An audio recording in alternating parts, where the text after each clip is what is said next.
Dungeons and Dragons. And junk drawer.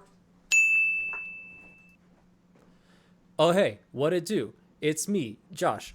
I am so happy to be here. What is up, my dudes? I am also here and happy to be here. Just two guys. Just two guys Put hanging your back. out. Put your back to me. Put your back to mine. Yeah, just two guys. What's up? What's up, guys? We are back with another episode of Dungeons and Dragons and Junk Drawer. Ding. With the crew for now. Leading off our announcements this fine evening, we are going to start with Dice Daddy. Dice Daddy, what do you got? I have my camera gone. That's what I have. You're just a As blur. well. It's gonna happen. We're back. A dinosaur story. I would like to shout out a few things today.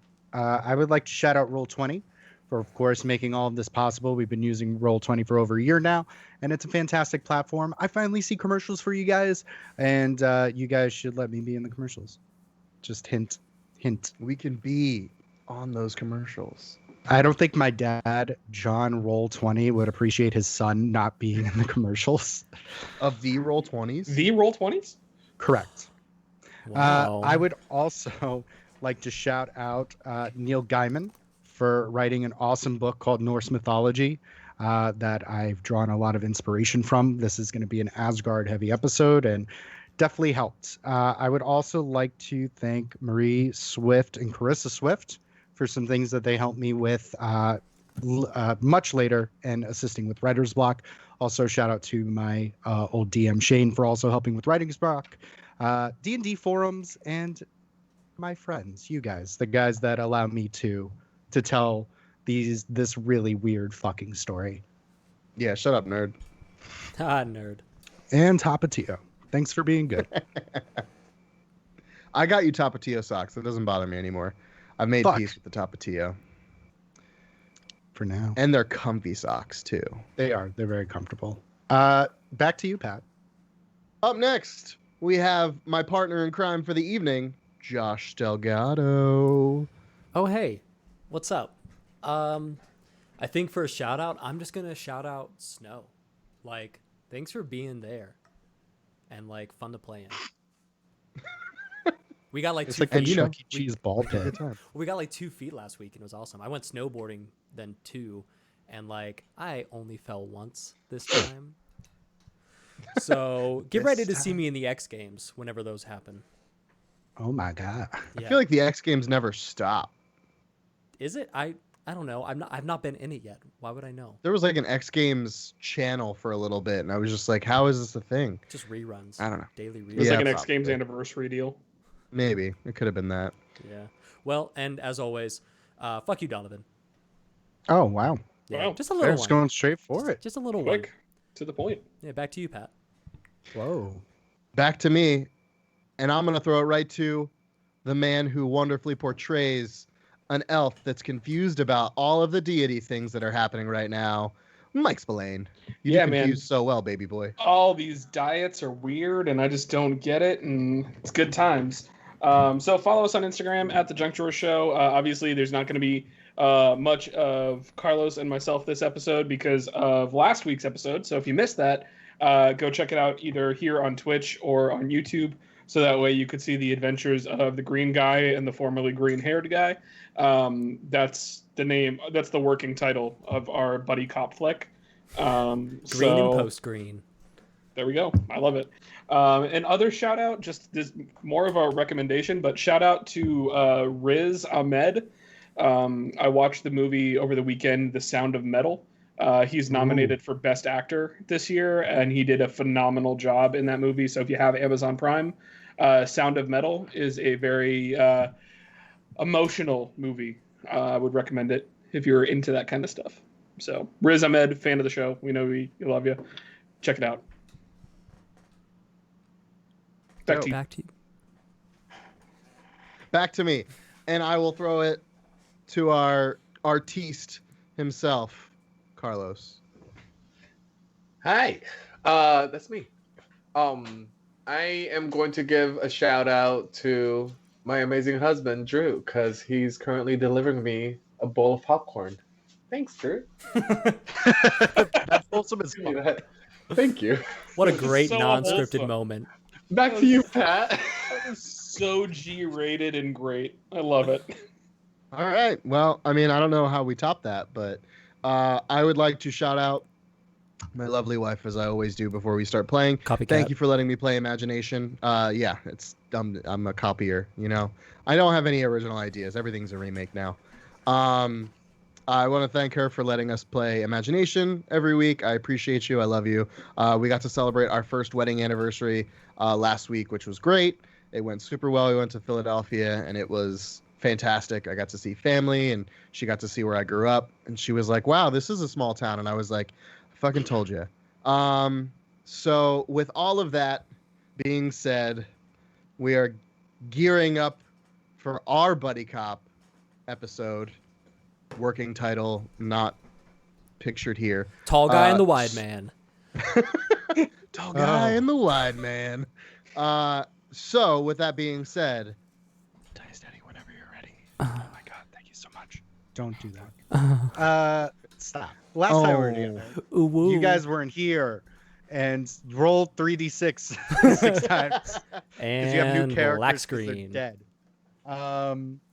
So last time we were together, we had essentially hunkered down. You all had the opportunity to level up and did some planning.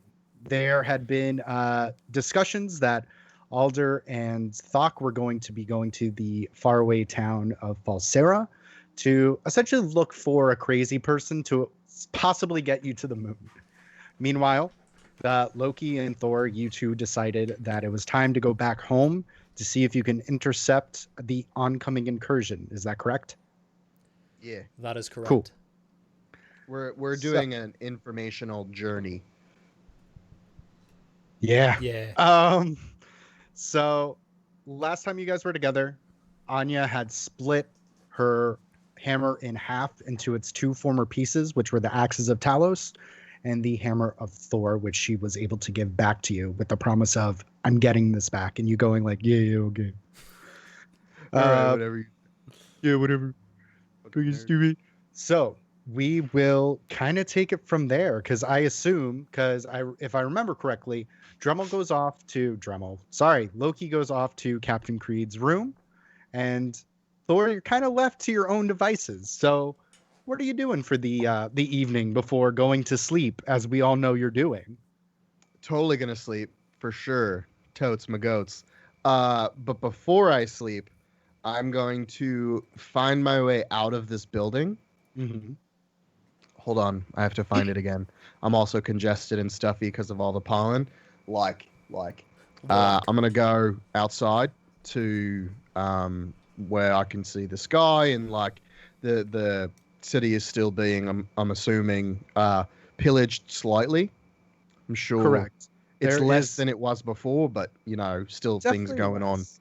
Things are still on fire. There's a very warm glow that's emitting from the city of Valoria. Right. So as soon as I get outside, I'm going to kind of look at Mjolnir in my hand, and I'm going to throw it to the sky and take off and just fly as high as I can, as fast as I can. So you wind up and you release, and it's almost like you feel like your shoulder almost pop out because you're a little rusty as you just rocket immediately up into the sky. And while I'm doing that, I'm going to kind of search for an area where there's a concentration of Drugar, maybe a fire giant, whatever, and just come smashing down. I'm going to try and like go through the fire giant and hit the ground and just ruin some people. Okay. So we're going to do this cinematically. This is like the opening to Thor Ragnarok. You just kind of come down, you throw the hammer's going through each Drugar. You're fucking shadow boxing with the giant. It's fucking fantastic. It's like you're completely whole again. Once I've kind of segmented and closed off that side of the city, I'll probably do that like 2 or 3 more times. but before I leave, I try and put out all the fires with my storm sorcerer abilities, where I can control the wind, try and like put the fire out, control the area, and yeah, like I said, I'll do it 2 or 3 more times, and then I'll go to bed. Okay. So you're able to quell the oncoming, all the fire and all the smolder and ash. There is Valoria just kind of sitting there in just a steaming pile of rubble, but it's no longer on fire. It's better than it was, so Much take what better. you can get. So as you head to bed, which I'm assuming you're going to sleep for as long as you can, and then you're going to do the same thing as you go. Oh yeah, absolutely. Yeah, no, it's like a minimum of like 6 hours of sleep, and then it's like a kid on Christmas morning. It's like I'm gonna stay up really late and then wake up really early, and then just kind of rinse and repeat. Okay. So while you're doing that, Loki, what you doing? I would have gone to Creed's room, right? Yep. Does she have a window? I will say she has a window, but it's very much like Anya's balcony, where it's enchanted. This is kind of like her teenage to young adult room. Like if there were Backstreet Boys like back here, there'd be Backstreet Boys posters. Gotcha. So there's like a couple of like Bard band posters, like K-pop. The window does show of a very large city, red sands everywhere. Looks more like a desert climate than any other climate you've been accustomed to. Okay, so as we get into the room, knowing my brother, I would have looked out the window, expecting to see him doing something with his hammer. And because I don't, I would turn to Creed and say, I've not seen this city before. It's not Valoria. No, and you see her, and she's kind of like rubbing her neck, and she's had a long day. You've had a long day of just planning everything out, fighting shit, and she's just disrobing, and she goes, "No, that's where I'm from. That's Cheswick's." Cheswick's. Yes. We have not been to Cheswick's, right? Correct. Okay. Huh. Perhaps I shall go sometime. Maybe we shall go sometime. And she looks at you, and she goes, "What? You want to meet my parents?" Oh, no. I just want to go somewhere I haven't gone before. And if your parents are there and they request an audience with me, of course I would say yes. I'm not a rude man. So, yeah, I guess that gives me something to look forward to. So, I guess I can't die in Asgard. I guess you're happy about that then. So as you're rambling, she wraps her arms around you and puts her lips to yours and says, "We'll scan to the fireplace." Or no, "We'll scan to the window of Cheswick's." The morning is fairly calm. Obviously, Thor, you're getting up extremely early before everyone else. Like, you can hear breakfast being made by Abigail, but you're like, "All right, I'll eat breakfast later. I have to go out and play with my hammer." It's time to play games with my friends. Bye. I'll go. I'm gonna ride bikes. We found playboys. We're gonna go build a tree fort. It's fine. Oh my god, you just took me back to Orlando circa 2002. Anyway, Loki, is there anything you're particularly doing or preparing before breakfast and onward to being banished? The only thing I for sure want to do is go see my wyvern, because it's probably been, a day since I've seen him last? It has. You kind of go outside and you see very high walls. There's smoldering. Everything is in like a slight fog. Originally, you think it's fog, but you just realize it's smoke and ash from the waters quelling all the flames. And occasionally, you see some of the suns get blocked out by a thing that's just zooming by in the sky, and you're like, okay. So you start going by where your wyvern is, and on top of it, you see a very small dwarf with his backpack under his head, sticks of dynamite sticking out of said backpack, and he is just sleeping on the wall. He's on the wall. Yeah, you're seeing Mokrin on the wall. Okay. He's sleeping. I'm not gonna. Fuck. Not to Ned. interrupt him. Ned. Roll an animal handling check. This is the first time you're calling him Ned. Ned's my best friend. I've got a 8. You kind of keep whistling, and you just see, you go over, and you see the wyvern, his head's down, and you see one eye open, make eye contact with you, and then close again. Wait, I thought you said the dwarf was sleeping and that he was flying around. The wyvern was flying around. I didn't say it was him I'm flying around. Oh, okay. You told him to wait by the wall. Yeah. I was confused from what you said. When you said flying, I was misconstruing what you said. Anyway, so hello. Hey, Ned. I know you're still sleeping. I won't interrupt you much more, but I'm going to be going away for a little bit. Just didn't want you to worry.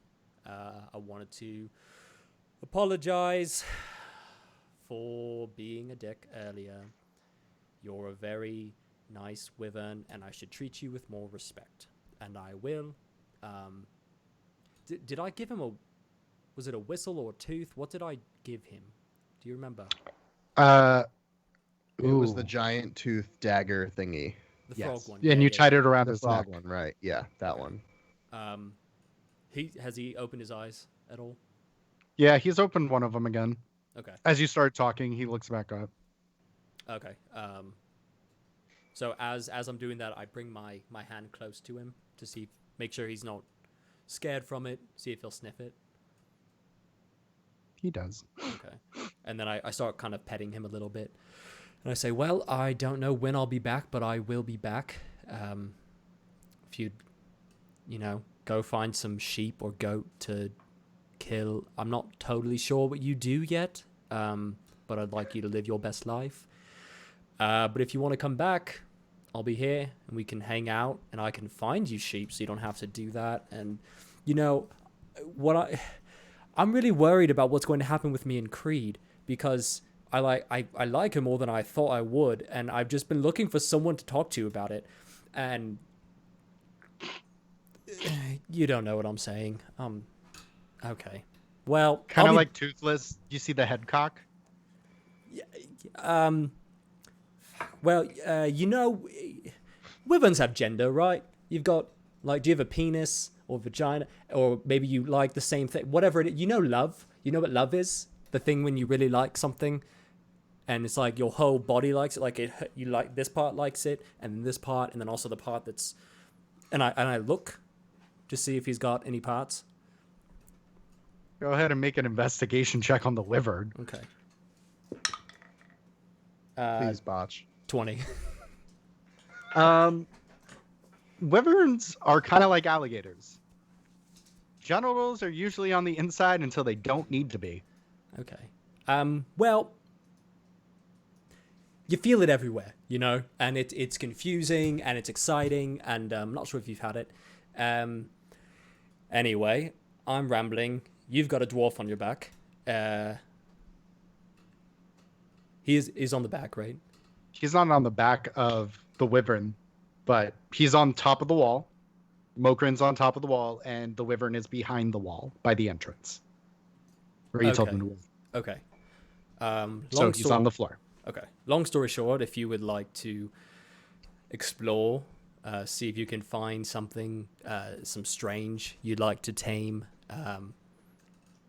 go for it. One day you're going to say something back, and that's going to be a great day for me. So that's what I've got. I just wanted to say that before I left, so I'm going to fuck off now. I will see you later. And I start to leave. You see the head go back down. Very confused. Oh, we lost someone. It was just Carlos. I know, but that changes the layout. Hold on.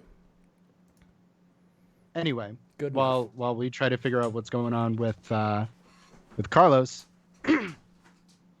Thor, you kind of land back down. Anything that you are prepping as you guys kind of get back to breakfast, you have a conversation with Alder and Thok where their game plan is they're going to banish you, they're going to concentrate for a minute, and essentially you're going to be there. You may have to find your own way home. They did give you the option of, if you can communicate with them, that they could possibly try to get you, but it will take at least a day or so. Okay. So is there any way that like we can communicate with you guys, Alder? So Or- when you were talking with Alder, because during this time, this is during breakfast, Abigail said that she would be right back, and she came back with these 4 Kraken necklaces. She explained that these are the 4 necklaces of the original adventurers that Anya ran with. There's a Finn one, a Tristan one, and another one that goes to a wrestler. And essentially, this has wider capabilities than just sending message alone. Possible planner message, essentially. If I remember correctly, Loki, you were not there yet, so Thor, you have both of them. And they also conclude that because Valdana is not from Asgard, she would not be banished to Asgard. She would possibly put into a chaos dimension, and then she would be coming back. So most likely, Valdana is not coming on this trip. Got it. So I guess I'll rip that band-aid off. And I'll make sure Loki gets this. I guess just be safe and make sure this guy understands the severity of our situation. It's kind of important that we get to the moon. And yeah, let's do what we can do, I guess. Be safe. Okay. And with that, you kind of get up, leave. You have the hammer with you. I'm gonna go And- shower. I'm probably like real sweaty and bloody and gross, so I'm Yeah. gonna go shower. Okay. So you're able to shower. You get your armor cleaned, polished. You're like, it's like, kind of like when you're already dressed to go somewhere, and then you have like 40 minutes of just waiting in your house, waiting for the car, essentially. So there's that anticipation that you're feeling as slowly putting everything back on, drying yourself off, making sure that, you know, you have everything. You have your hammer, you have your supplies, your utilities. I would stop by before I leave to see obviously Val to let her know what the situation is, and I want to see if Abigail has any like jerky, like some deer jerky or something for the trip, just like a little snack for energy. I'm sure Loki would appreciate that. Yeah. Energy snacks. Yeah, he's got a fast metabolism, and then he gets real whiny when he's hungry. So It's true. So you get the It's equivalent canon. of it is. You get the equivalent of 2 each bags of essentially trail mix and jerky, love it. and like I wouldn't say like probably like boar jerky, something to that extent. It's fair. And then I'll thank you, Abigail. I appreciate that. Do you happen to know where Valdana is in the moment? And she kind of smiles and she goes, yeah, I believe she was praying originally when you were kind of zip zapping around. And eventually I heard her kind of come downstairs and it sounded like she went into a room. Oh, perfect. Thank you. I am going to go speak to her before we depart. All right. And she kind of smiles at you. Thank you again. You're welcome. And I'm just going to kind of awkwardly walk out and go to Val's room. Okay. So you get to Valdana's room. You can hear kind of like clattering a little bit, and you gently knock on the door. There isn't an answer. There's just more clattering.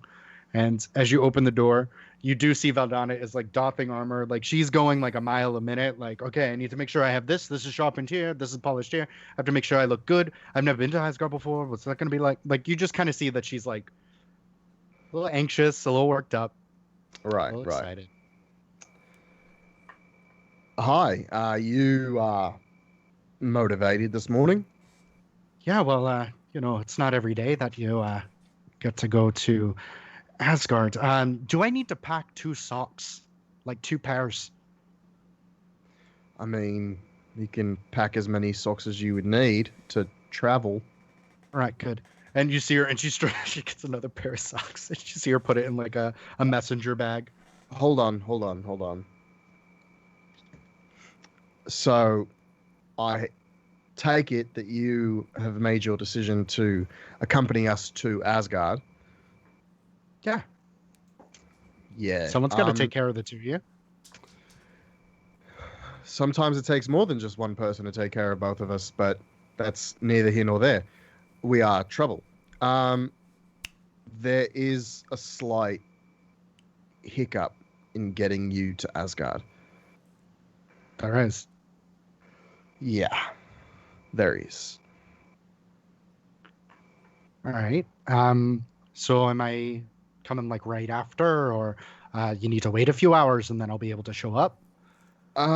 You would be part of the cavalry if shit kind of goes sideways. And she kind of looks and she goes, I don't think I'm going to Asgard, am I? No, you're not. The way we're getting there is Thor is going to banish Loki and myself. Because it's our home plane, that's where we're going to go. If he tries to banish you along with us, you will go to your home plane or a random plane of existence. Could go to the fire plane. And then within a minute, you'll pop back to here.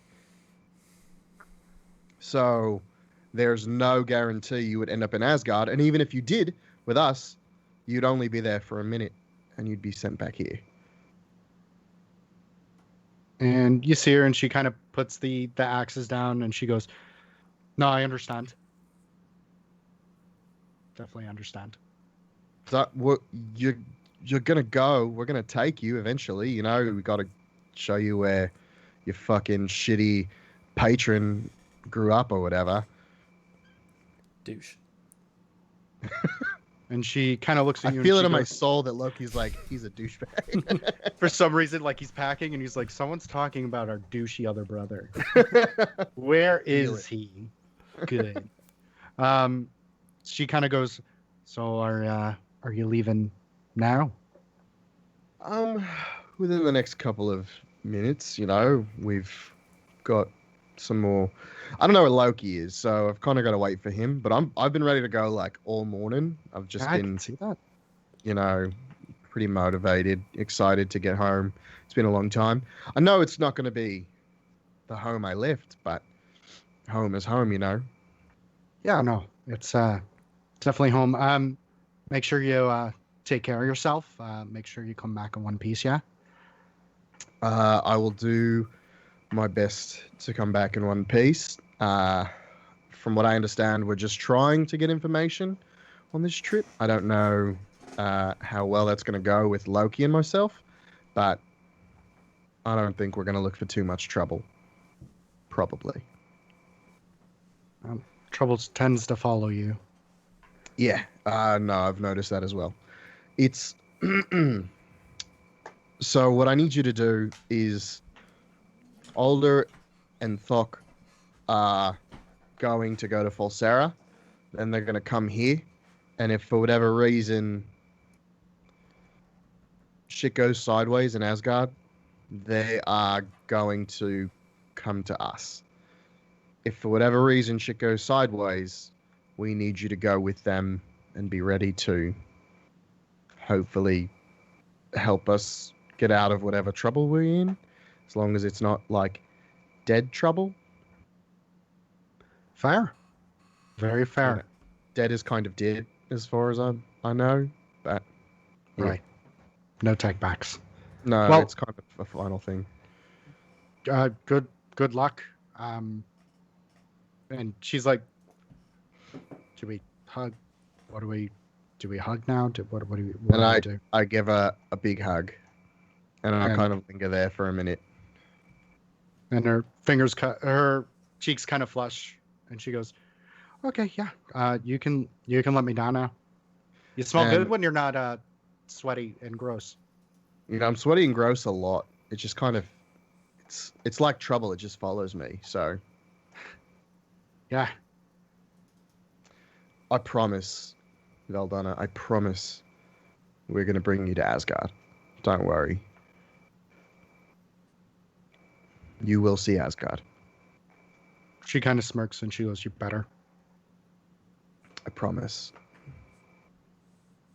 We won't have any fun without you, I promise. It'll just be Loki and I. You know, Loki's he's not that fun anyway, so.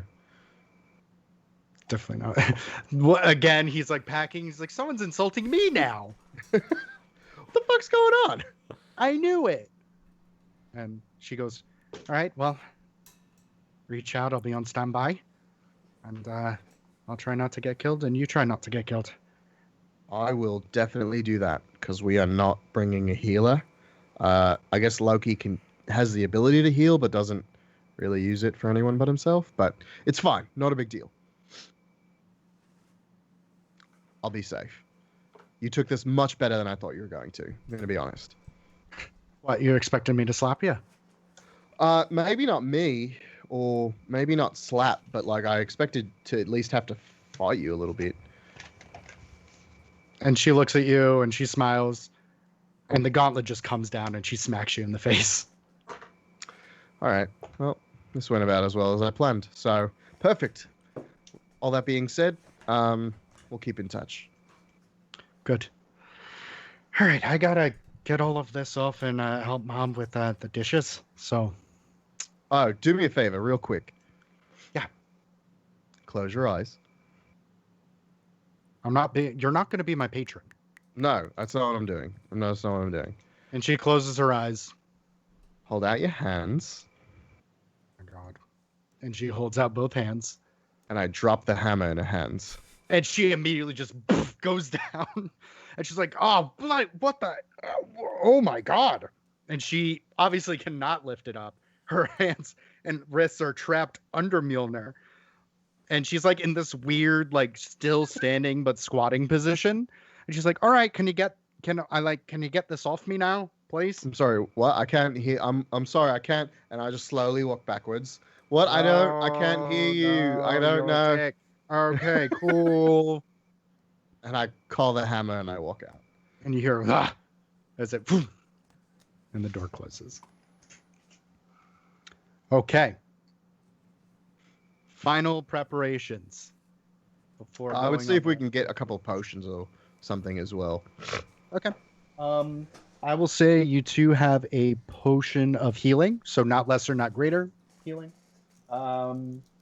And you have your snacks.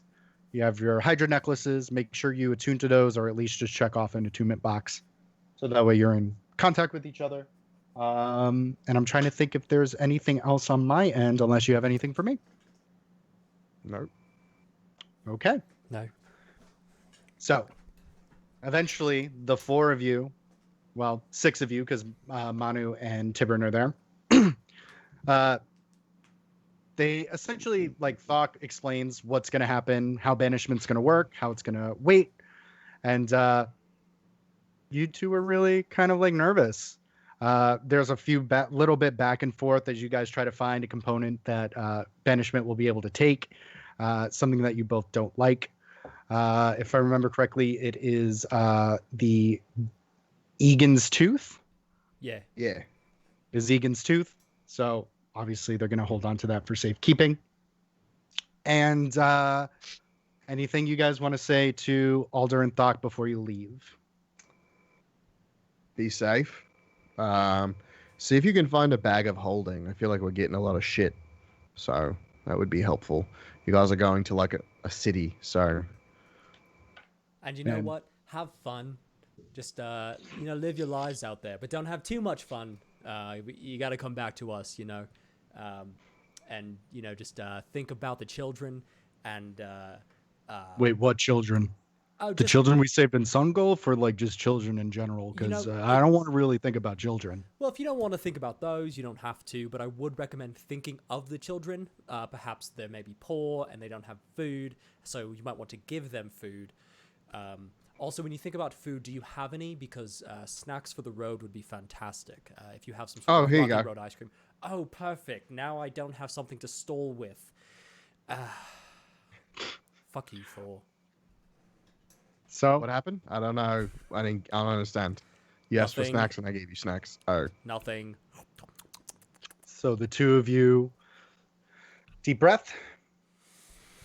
Fox says, "All right, we'll see you in a few." There's a, as the two of you are popped into banishment, and we're gonna jump real quick. Doodaloot, doodaloot, doodaloot. We're gonna go to the end of the last session. So hours and hours after the initial banishment, deep in Falsera, under the catacombs of Ashford Industries, are Alder, Thok, Tiburon, Manu, and Dr. Ashford piloting this weird bullet train that's going towards the spoopy lab that Ashford has. And the ride's relatively quiet as Alder and Thok, we have you up, right? Yep. Yeah, I'm here. Okay. So after a while, there's a few moments, and Manu goes, "Hey Thok, can I ask you something that's been like bothering me for a while?" Yeah. What's up? He goes, "All right, so like banishment, right? The reason why Valdana couldn't go was because she wasn't from Asgard, right? Correct. Both of them are from Asgard, right?" Yeah. I mean, they're brothers.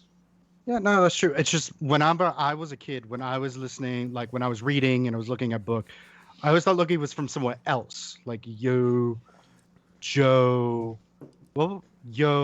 Smash Cut.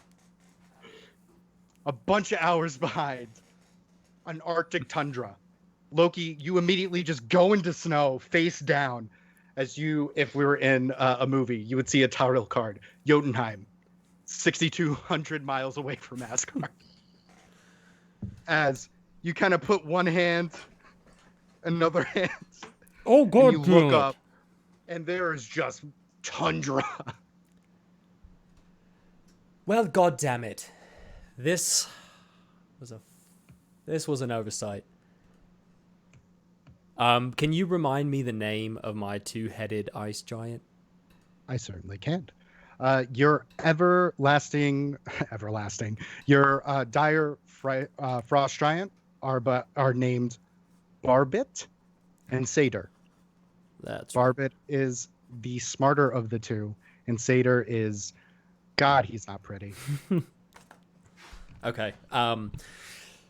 Start to take in my surroundings, getting really upset, and Barbit, Satyr. Fucking I would hell. like to point out, you're not even in your palace. You're just in open tundra. Oh, I am acutely aware. God. There's just nothing but mountains, snow, white, and oh, I forgot to play my mood music.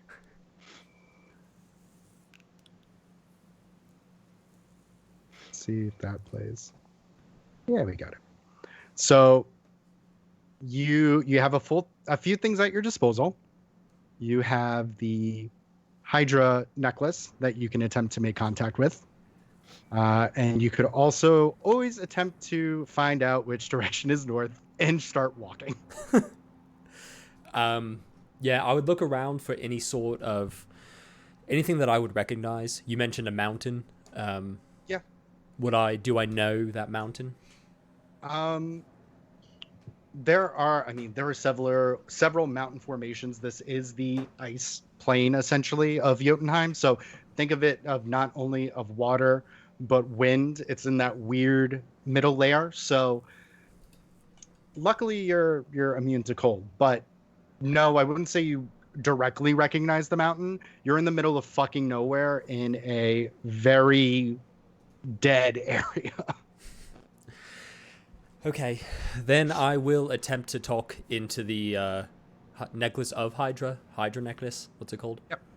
The Hydra necklace. The Hydra necklace. I touch the Hydra necklace and I say, I'm not an Asgard.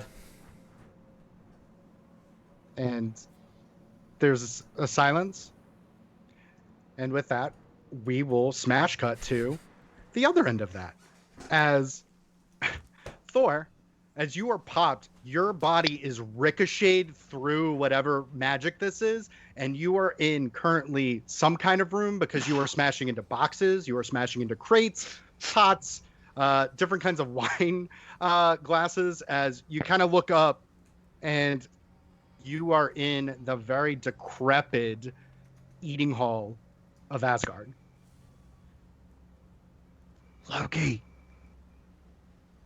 Loki. He must be somewhere else in the palace. Is there... Do I hear anything? Do I see anyone? Are there torches lit? Anything? Does it show any sign of life at all? There, you get up and there is dust, a fine film of dust over everything you didn't knock into. So there's like a little puff cloud of like, as everything is resettling. There are no lit torches. The great hall that once had different parties, your wedding reception was here, is like a dilapidated corpse of its former self. As a few moments pass until you hear Loki's very agitated voice ringing in your ears. Yeah, I'm not in Asgard. And I'm going to touch my necklace and go, Jotunheim? Jotunheim. But not quite where I would expect to be in Jotunheim. I'm in the middle of nowhere. I see a mountain. I see snow. And that is it. That's all I see. So Jotunheim. Yes, it's Jotunheim. It's just not the fun part of Jotunheim. And I don't touch the necklace and I go, it's probably not a fun part of Jotunheim if I'm being honest. So, now that you're in the palace, Thor, where are we going to first? Are the doors open? The doors are open. One door is slightly hanging off its hinge, and the other one is just completely down, and it does go out into the courtyard. Well, I'm going to take a deep... Welcome home, Thor. And I'm going to slowly, stealthily walk through the open doors out into the courtyard. Okay, go ahead and roll the stealth check. That's not good. But it's at disadvantage. Of course it is! Well, the one was a natural 20, and the actual one is 9. So you kind of go through, and you're like going past the door, and you touch it awkwardly, and the other door that's on the hinge just immediately just goes doosh, and there's a very loud echo, and you see birds just go. Smooth. That was nice. Nobody knows I'm here. Probably. So the courtyard, which was once very beautifully manicured, that had just flows of water and milk and honey and whatnot, and all the lovely things you think of Asgard, are all overgrown. The streams are dry. There are the occasional dry flecks of either, you can maybe think it's blood or mud, not sure. It's kind of indistinguishable to see between the two at a certain point. And everything, every other thing is like there's columns crushed and marble that's just everywhere. Do I hear anything? You do hear very out in the distance the occasional like. Do I know what would normally be in that direction? So Asgard is an entire, it's a plain. It's an entire area, and your father originally built a town for Asgard, and that town eventually turned into a city, and that city eventually turned into a very nice eco-structure. And very, very much down the way is most likely that town. Okay.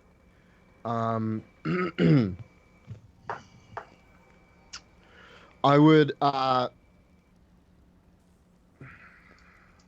he would want to investigate, but this is his first time home in a long time.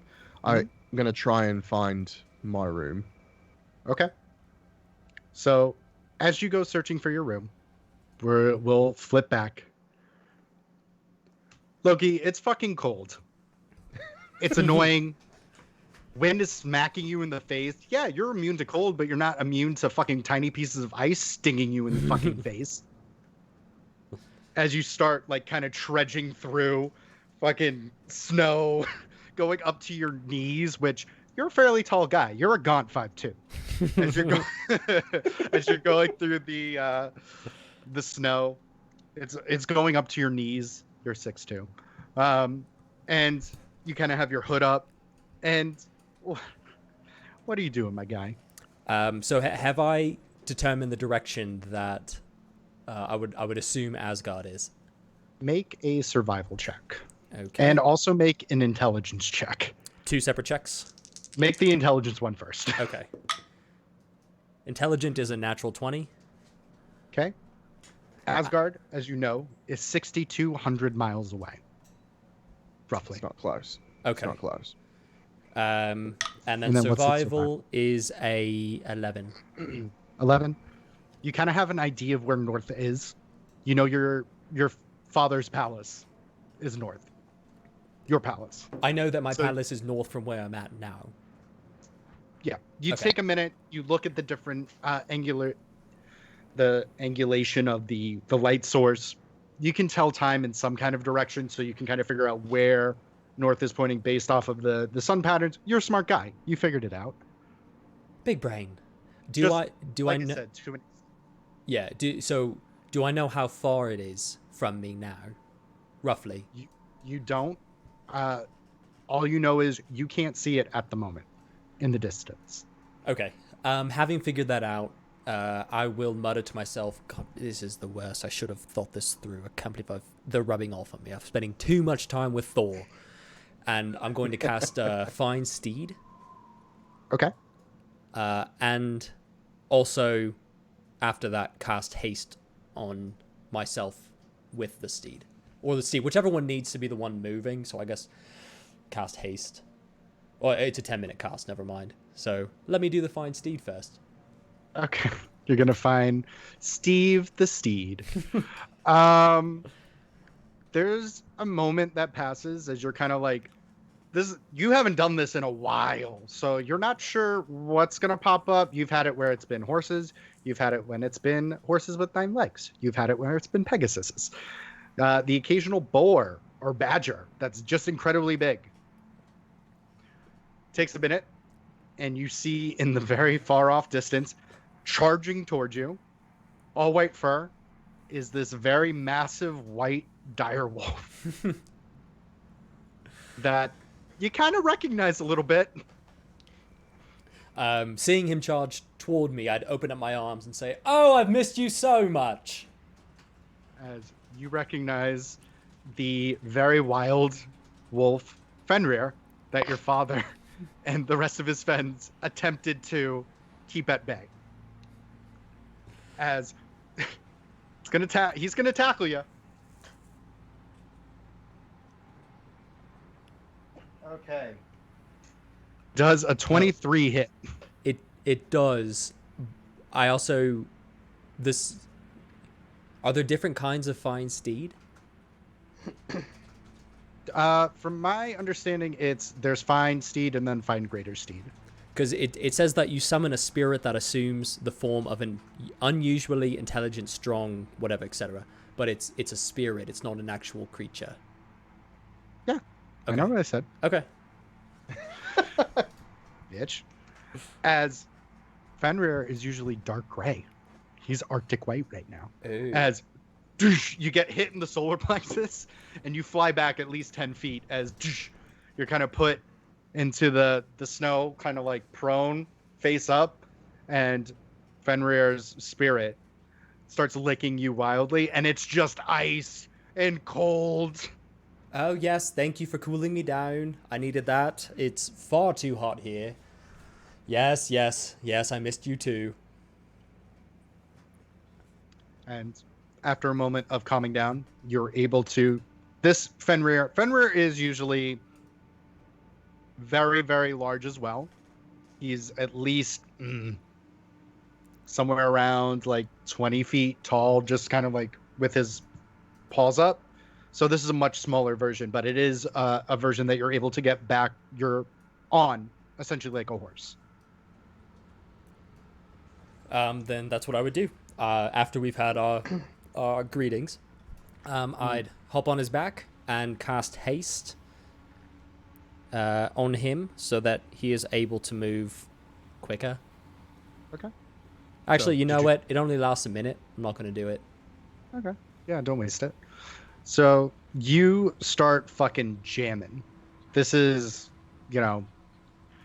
unfamiliar territory. You have an idea of where north is. You have your scarf around your face, and you just have an eye slit, so you can kind of get an idea of where you're going, but you're protecting the rest of your face from being chapped and stung. And at some point, the icy snow just turns into a very large sheet of ice that you do see on the other end. There is another kind of plain of just snow, but this is a massive frozen over lake that you're not too familiar with, that going around will take some time. It's possible. So it's really up to you whether you want to attempt to go across the ice or around the ice. I'm going to ask the spirit of Fenrir and ask, is this safe? I've not been here in quite a long time. And Fenrir looks at you and then puts his paw down, and you don't hear any cracking of ice as he puts the second one on, moves over a little bit, very cautious, but he's able to make purchase onto the ice. So he kind of looks forward as if to say straight line. Quick, I mean, the easiest point between 2 points is a straight line. And then he looks over and kind of gestures with his head around that. You can deduce, obviously, that it would take much longer. Yes, I know it's longer to go that way, but is it safe? Are we going to make it? You don't know. Okay. Well, you know what? Nothing ventured, nothing gained. Am I right? Let's go forward, and if you feel anything, let me know, and we can reassess. God damn. Okay. So it's not like a gallop, and it's not a quick run as it was previously. I wouldn't even say if it's a trot. It's just a cautious, kind of like slow walk. Make sure, at It's any a stroll. like, it's You're a stroll. strolling. Strolling down the ice. Little mosey. And I will say, as you get to about like 3/4 of the way, there is a very loud crack to the west side of the ice as both of your attention just kind of cocks over. Do I see anything? You start seeing the ice moving. It's cracking as if something underneath is moving. First small, then it seems to get larger at the epicenter. And you hear very low grumbly under the ice. Father. As you see this massive hand come up of ice as it grabs and makes purchase onto the snow, as there's a shoulder that starts coming up connected to it. Is it a shoulder I recognize? Go ahead and roll an intelligence check for me. Okay. 15. 15. It's been a little bit. From your understanding, mostly frost giants inhabit this area. They're usually the biggest bad. They're the ones that you need to be concerned about. However, some odd 20 years ago, deciding to gain more power and kind of in your own hubris, you attempted to access an artifact that at the very heart of kind of unleashed all of the bad feelings and insecurities you were feeling into a massive ice being, almost like an ice avatar or like an elemental or like an ice titan. As you see another shoulder start to go up, and it's much closer to where you are at the epicenter as you just hear again, Father. Oh no. Sorry, kiddo. I've got to go get cigarettes, and I start booking it. And you start fucking boogieing as the top half, just the top half of a 34-foot ice titan starts to come out of the ice lake as you're like, nope, nope. Ice titans, if you haven't had the pleasure, are very beautiful. They are completely made of ice, clear, clean ice. There are different fractals that kind of go off, and there are distinguishable human figures or features. However, this one has been warped, and it's almost an abomination of what it could have been. As it starts to get up, and you see that it envelops most of this ice lake as you guys are just fucking booking. How much is left of the lake? How many Not a feet? lot. It's starting to No. How coming far until I'm at the edge of the lake and back onto the edge of the lake? I would say you're about 70 out. 70 feet? Yeah, Oh, okay. it's a big lake. Okay, then is the ground cracking underneath? The ground is cracking from where it's coming, and you do see that there are fractures that are kind of barreling forward. Okay, I would like to continue running forward, looking back every once in a while to see where my son is at, and if he swings or if the ice below cracks to where Fenrir can't run, I'd like to cast Misty Step to jolt forward. Okay. So as it's kind of coming out, and it has obviously has a very wide leg span, and it's not taking long to gain up on you, as 70 feet to the edge becomes 60, becomes 50. His 120 becomes 90. It comes to 60.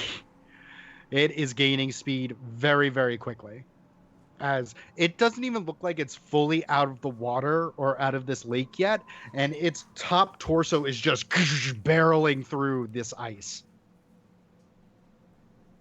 So how far is it behind me now? About 60 feet. And I'm how far from the edge? You're about 40 or 50, 60, 50 feet. So you're about like halfway between being there and being in some clutches. Okay, then yeah, I will keep running until more happens. Okay. While you're having a wacky adventure. Family reunion. Yay! My dark Son, this side. is son. So Thor, things have not changed much in the palace since you've been gone. It does seem like your room is still there. It's intact in theory. The door is still there. It is open. There is blood smears on the door. This is kind of like where you and Sif stayed. This is where Modi took his first steps, as it almost looks like there is nothing but just rubble. The bed has just been splintered. It looks like where there was a fight in the Great Hall, and here just looked like they were trying to destroy the room to destroy the room. There are tapestries torn. There are pictures of you, but your eyes are kind of like scratched out. There are, you could assume, statues of you that when you disappeared, they probably put it in there, some kind of morbid shrine to you and to your previous wares, as you kind of look around the area. Okay, I'm gonna try and get somewhere where I can kind of duck behind some rubble, some debris, and I'm going to pray to Heimdall. Or I'm going to try and reach out to Heimdall. So you kind of put a knee down, and you're like, I know you can hear me. I know you're there. And go ahead and roll a religion check. 3. There is not really a poke or a prod, at the moment. Okay, it's either really good or really bad. I'm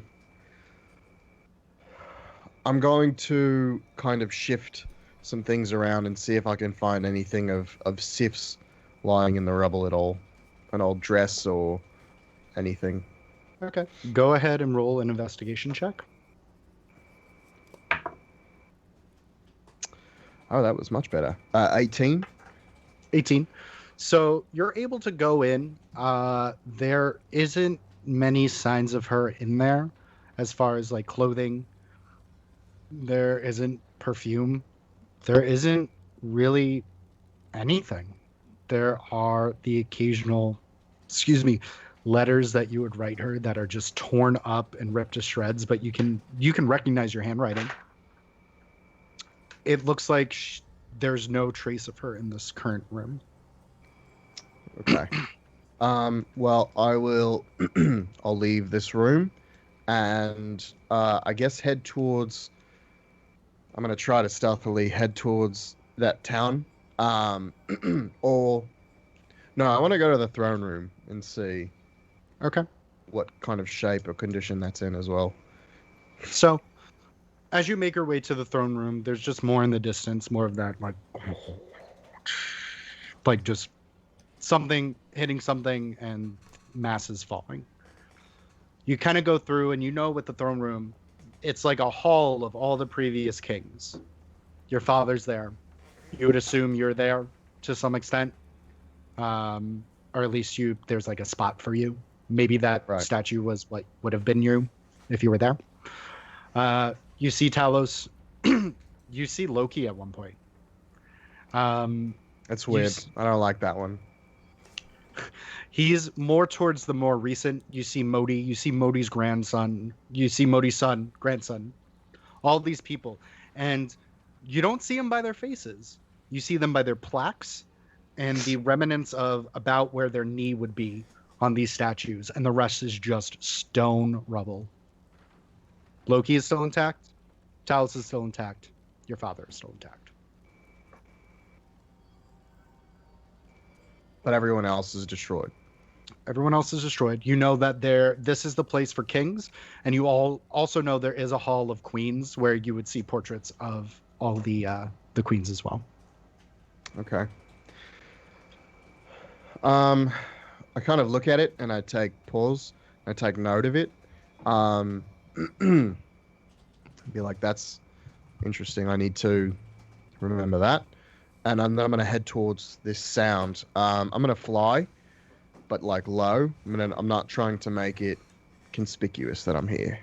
But I realize that flying is faster than walking. So yeah. So you kind of turn your back. You feel that kind of hall of queens over there as well. And you move and push forward. You kind of rotate, throw Mjolnir up. I need you to make a stealth check. And I need you to let me know where you're going to land to see if you're noticed or not. It's not good. Oh my god, the second one's always so much better. Fuck disadvantage. 7. 7. So as you shoot up, and then when you go horizontally, there's a crack and as you move forward. Fuck. Yeah. I'm going to then kind of adjust my flight pattern. I'm going to do a large loop and go around in the opposite direction in hopes that if anyone comes from the direction where the sound is, I'll be heading in the opposite direction. It's going to take me longer to get there, but I want to go kind of around the long way and through. Go ahead and roll an investigation check as you're kind of making your way around Asgard. Natural 20. Okay. You see a lot of the same in the palace. You see a lot of buildings that were once very proud and stood tall, destroyed. You see armories. You see former tailors, schools, houses, homes, all kind of destroyed into nothing, rubble, a corpse. As you kind of go around and you see one of the buildings that already is fucked up enough, and you see it just go as it falls over and there's nothing but just a pile of rubble. Do I see what caused that collapse? You can look, but you would have to stop circling. I'll stop and I'll look and see. Okay. How far away are you? I don't know. How far away am I? You tell me. Are you stopping like right in front of the rubble to inspect it, or are you like 50 feet away? 40 No, feet I'm away? going to try and keep a little bit of distance. I don't want to be seen if I can help it. Okay. So caution is the best action at this point. So very tepid. I would say like 40, 50, 60 feet away. Okay. So you're kind of like hiding behind one of the buildings, one of the walls, and there's a moment that passes before the rubble starts to shake, and you see like a gauntleted hand come out, and another gauntleted hand come out. It's chrome, spikes around the knuckles. It looks like it's plated from finger to elbow to shoulder as this heaping mass gets up. And go ahead and roll a history check for me. Oh my god. I wish that was better. Oh, it's not too bad. My history is actually pretty good. 22. 20. Oh, it's so bad. I thought my history was a negative. I thought it was, but it's I forgot I had proficiency in history. So you recognize this gauntlet, this armor, this helm. This was a very key tool in your father's very early line of godslaying. It was almost like the army that would envelop him, and then almost like Iron Man, he'd be able to step out, and it would keep fighting as he fought.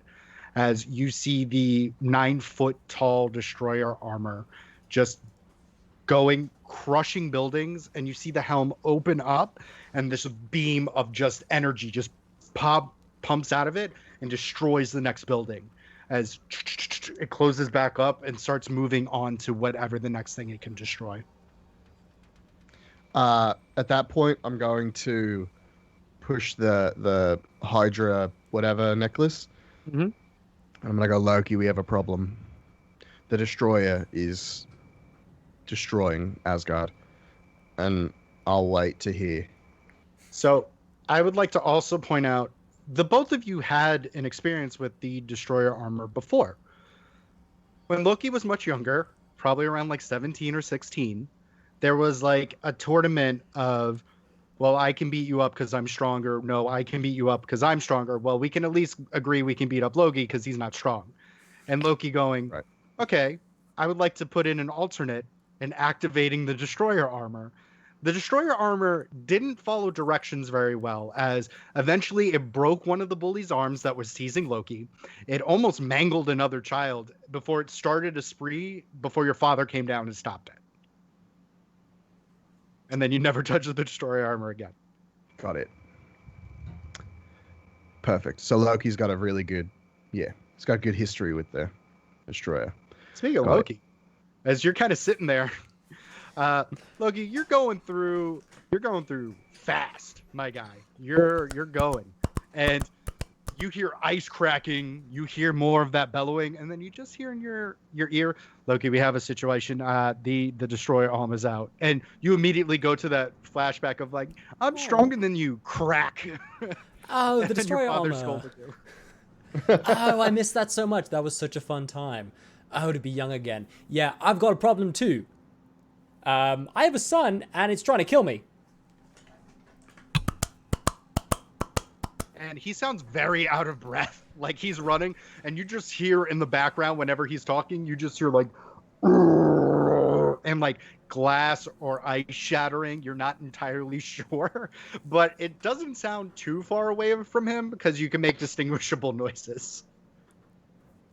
I'm just going to push the necklace and just be like, hey, please don't die. Fuck you. Okay. Maybe I will. Do I see anyone controlling the Destroyer armor?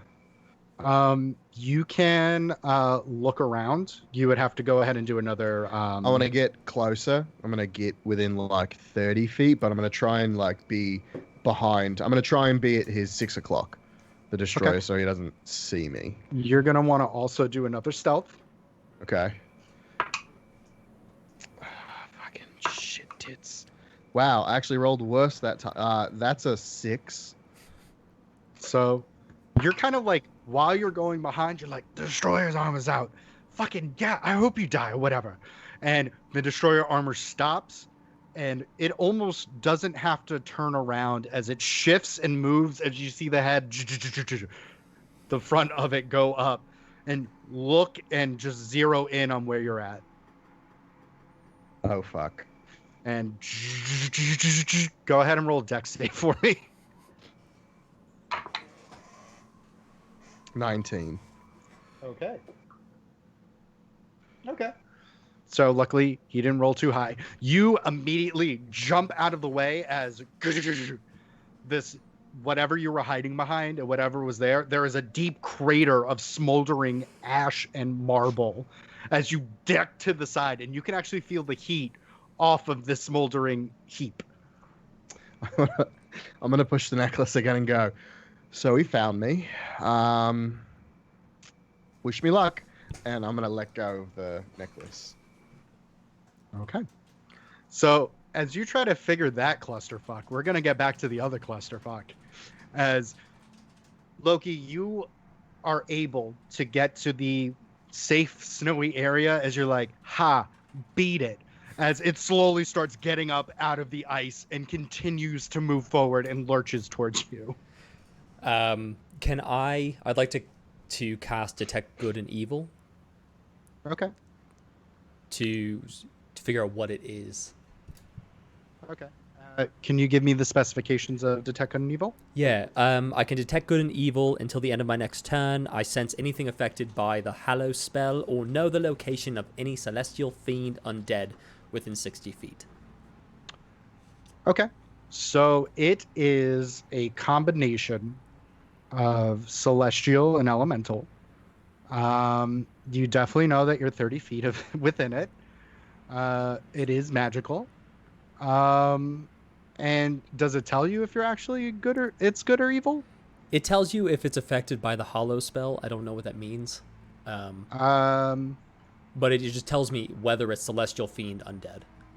So you get celestial and you get elemental. No hollow. But you do know that celestials and elementals can't enter an area that is hollowed under the hollow spell. At least that's what I'm doing when I pull it up. So if something is hollowed, they can't go in. What does that mean? Can't It's cross it. Hallow. Hallow. Yeah. Like hallows. Yeah, that's just my weird Think of it accent. like a salt circle. So if I were to make a salt circle, I'd be safe.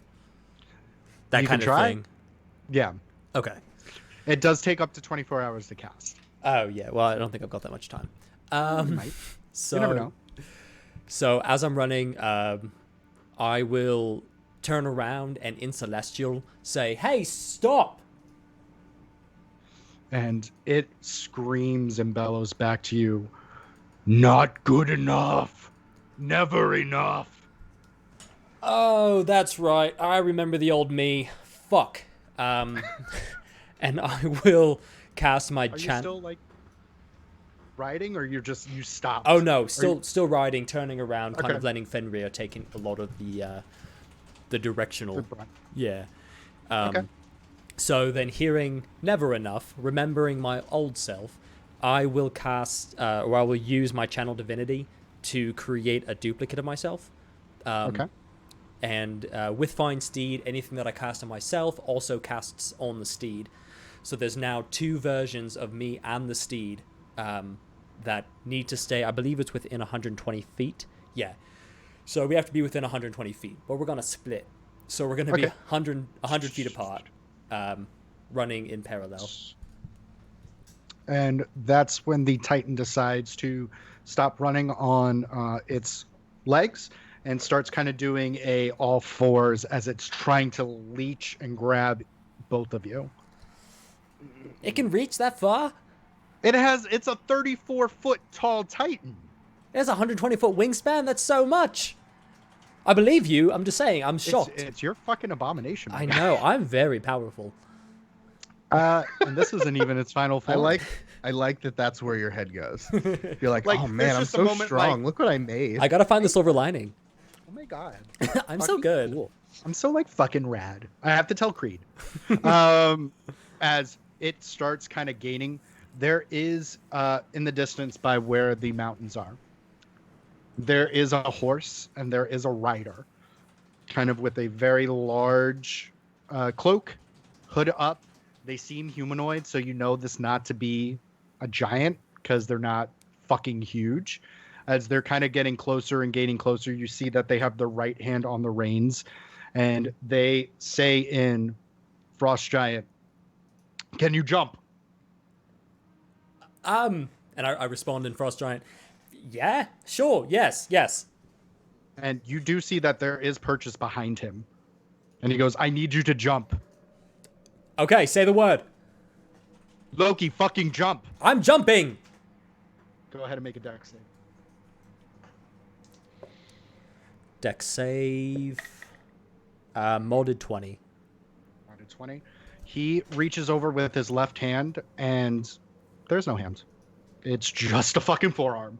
As you grab onto it and you hoist yourself on the back, as you kind of grab back of the waist and the chest, as there are now 3 of this rider, as you start careening back towards the mountains. And he goes behind you and he goes, "We're going to have to go into the mountain. Don't worry, there's a cave." Okay, but what about Fenrir? What, the spirit thing? Yeah, my spirit thing.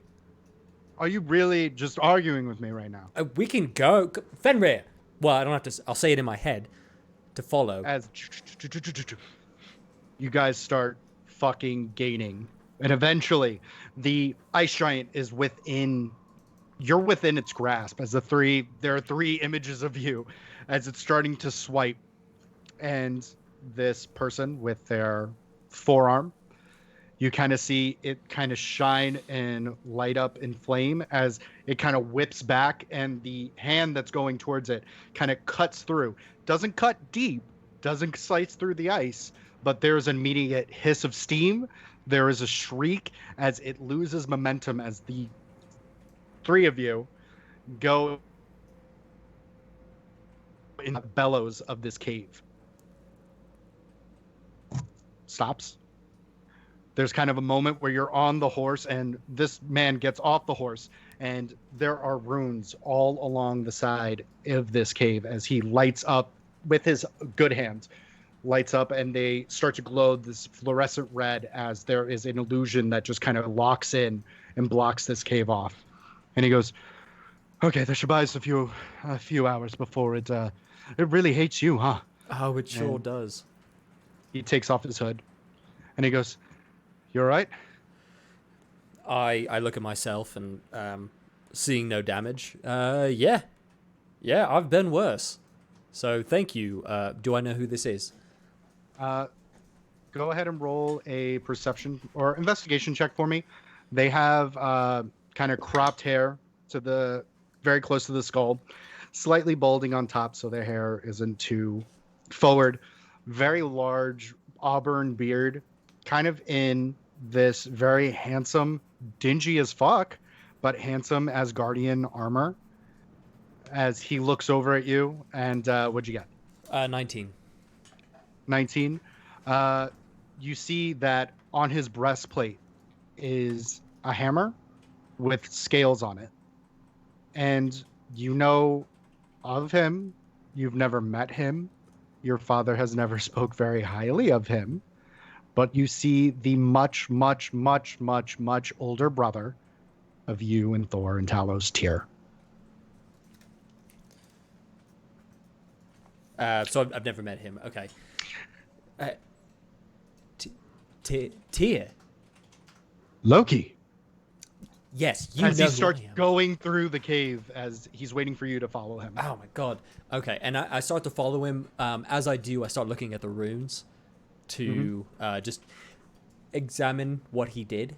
Would I have enough time to kind of internalize it?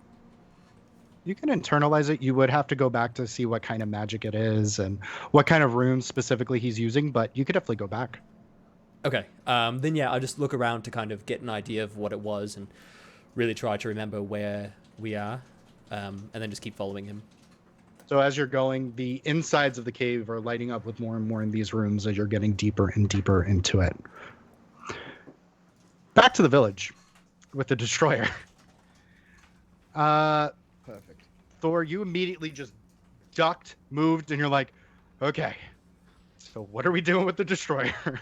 I'm gonna reach out to Helm again. I'm gonna be like, hey, I know that you said not to come here, but I'm here. So, and now I'm being attacked by the destroyer. So if you could, get me out of here or provide some sort of aid or literally anything, that would be great.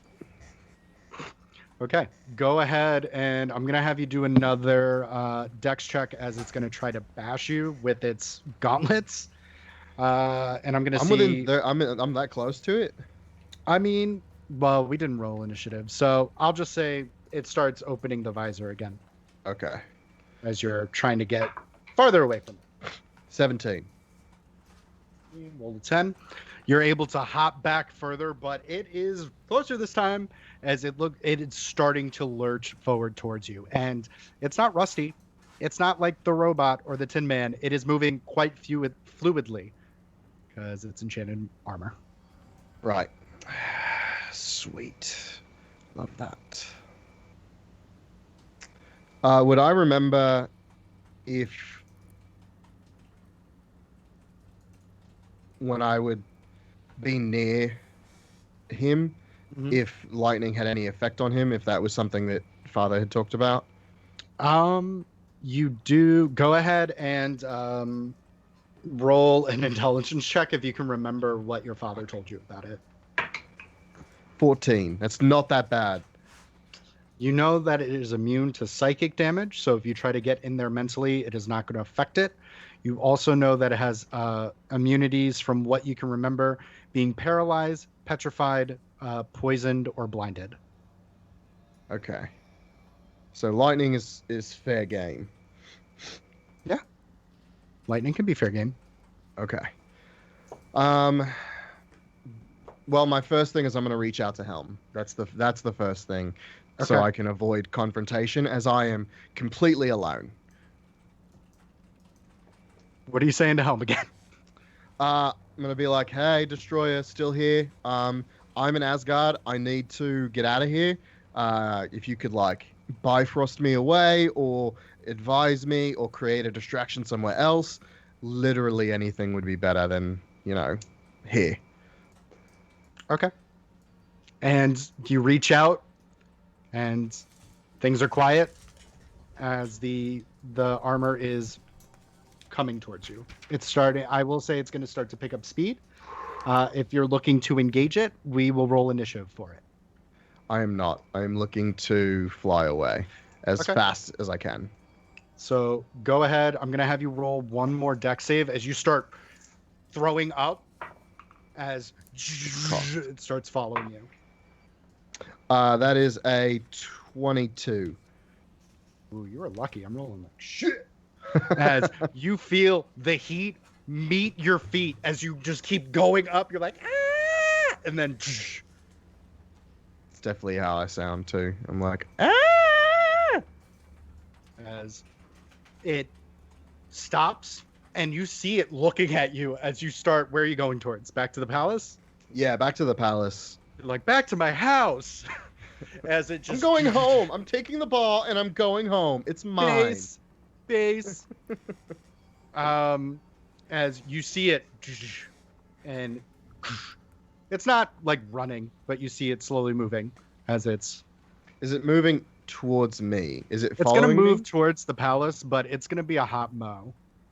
Okay. It's almost like there's a juxtaposition between threats. Almost. It's close. It's weird. Curiouser and curiouser. So where are you gonna land at? I'm gonna go shit. I'm gonna go to Talos's room. Okay. So you go to Talos, and it's been ransacked, but it's definitely not been destroyed like yours was. There are still portraits of him there. Yeah, they're like ripped, but his eyes aren't like scratched out, and his face isn't scratched out. I'm gonna scratch his eyes out in one of them just so that I like- feel a little better. I'm gonna pull a dagger out and just like real quick. Yeah. Now it looks good. Much better. And you just see some of his old personal belongings. You see just some kind of like old weaponry. Obviously, the axes aren't there. His armor isn't there. You could assume, he left in a hurry the last time he was here because there was most likely an incursion going on. Does he have like a cloak anywhere? Is there like? Doesn't even need to be like fancy or like a black one or just literally any kind of cloak. I'll say as you go in, and you start kind of like rummaging through, you do see that there's this old kind of crimson hooded cloak he used to wear when he was much younger. He used to call him Little Red Riding Talos. Will it fit me? It will. Okay, I'm gonna put it on. Of course, Okay. it would be this cloak. Of course. And I am gonna continue to sneak.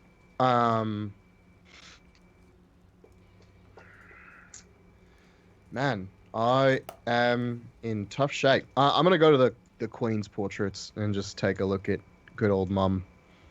Okay. So you see the very long line of queens that were here in Asgard. There was a short time between your mother and then the most recent queen. You do see very briefly was Sif.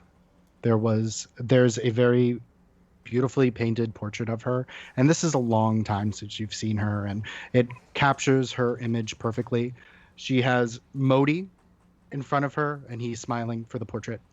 If you want to roll an investigation just to see if there's anything else in the portrait, you could do so.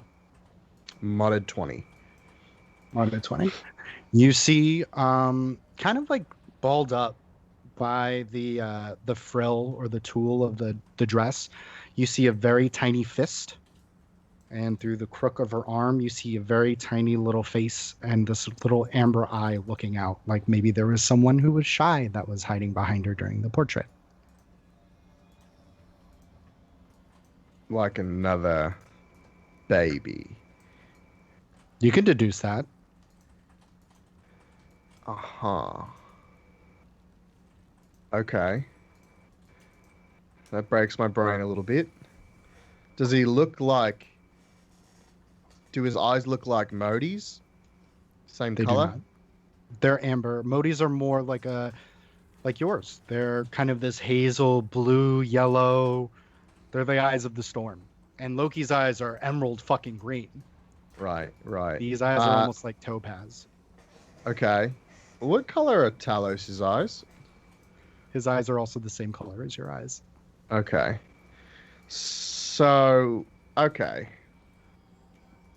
I see the Okay. brain connecting things. You're like, okay, all right. So someone's gonna die.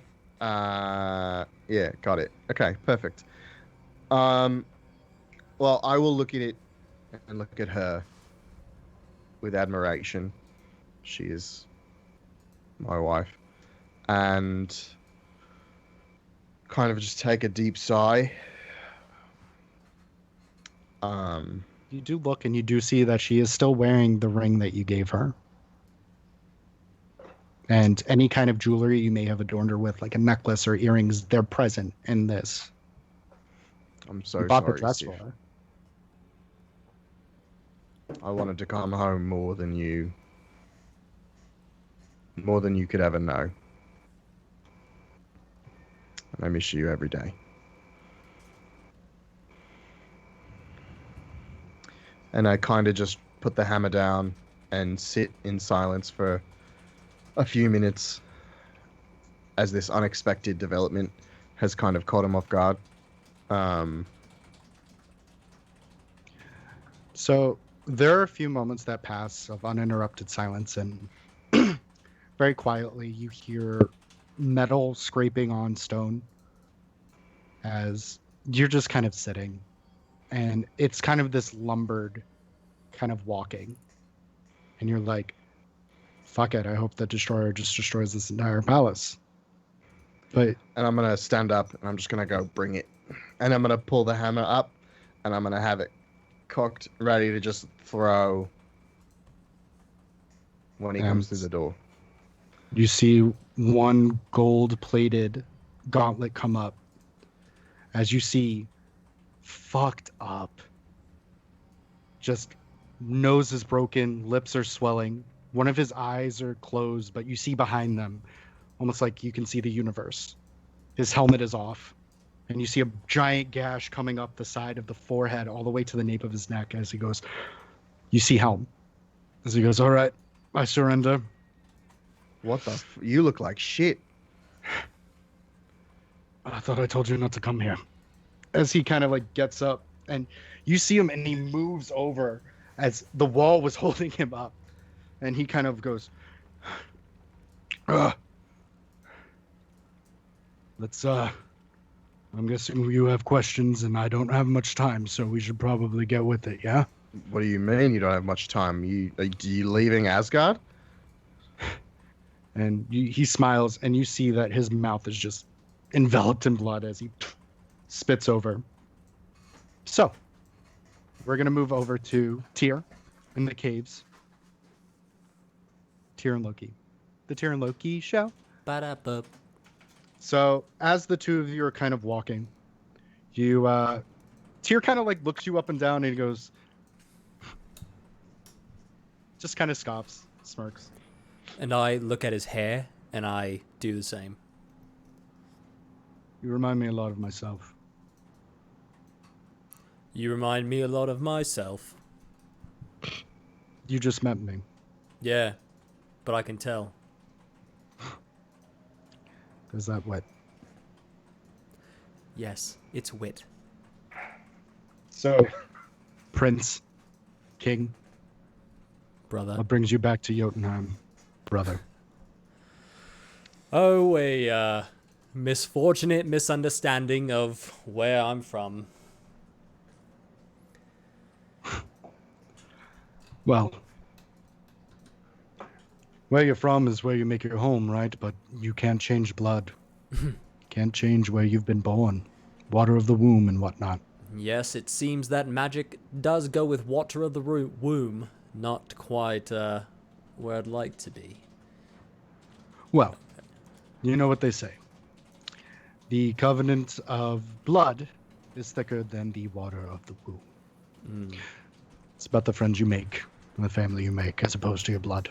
Yes, and that's fantastic when I'm not concerned with what a spell is going to do to me, which is why I'm here.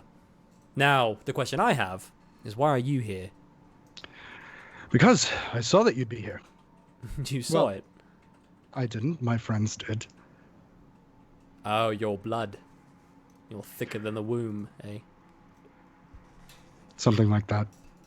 They speak very highly of you. Do they now? And with that, Loki gets suspicious. They're speaking highly do. of me. As Very they should, highly. of course, but who?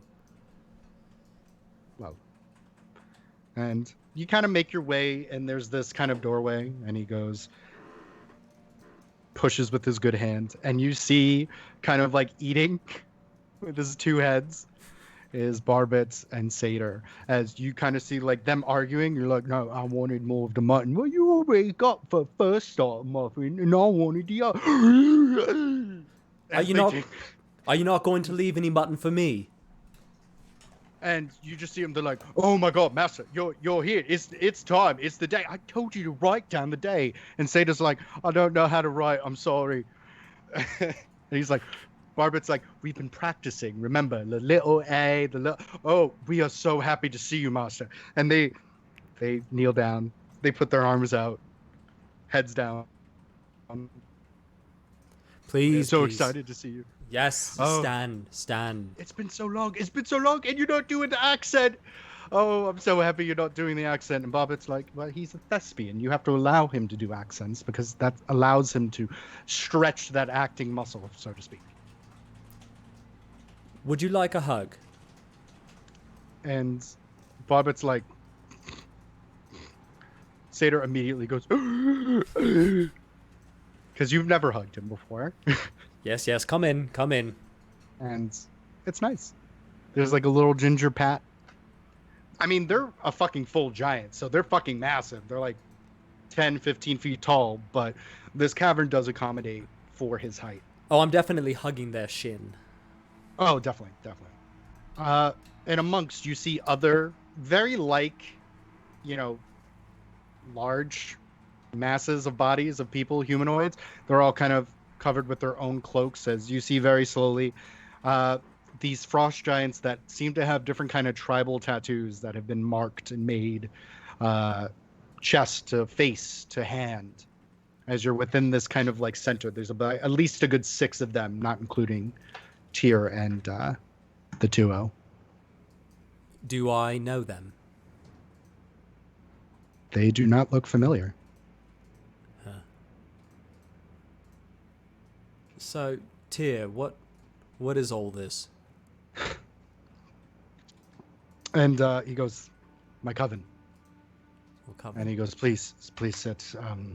You're going to want to warm yourself up. I've been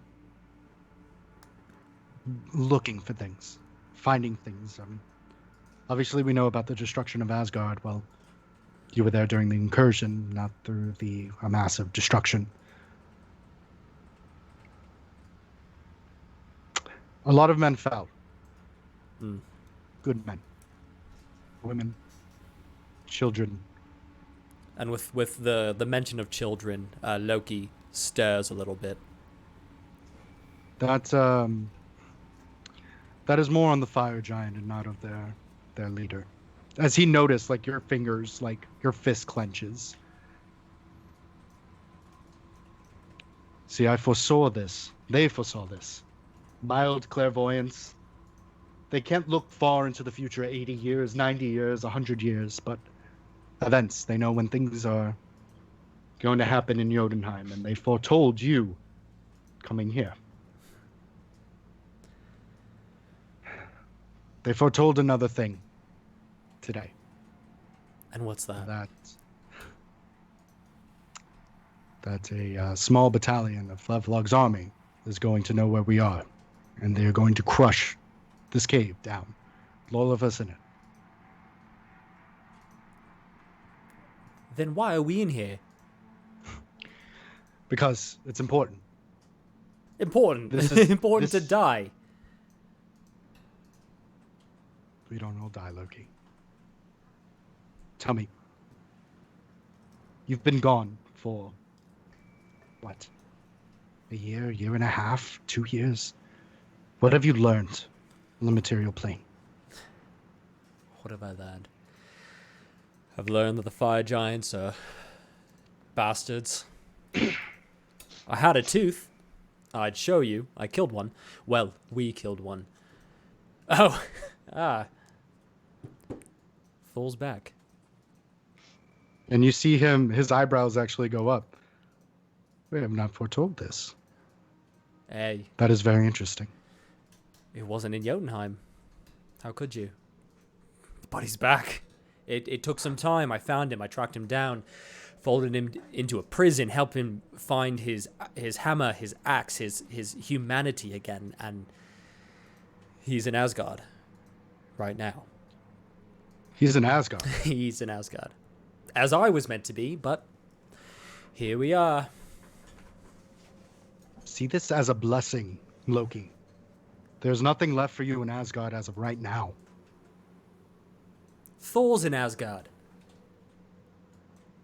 That's left for me in Asgard.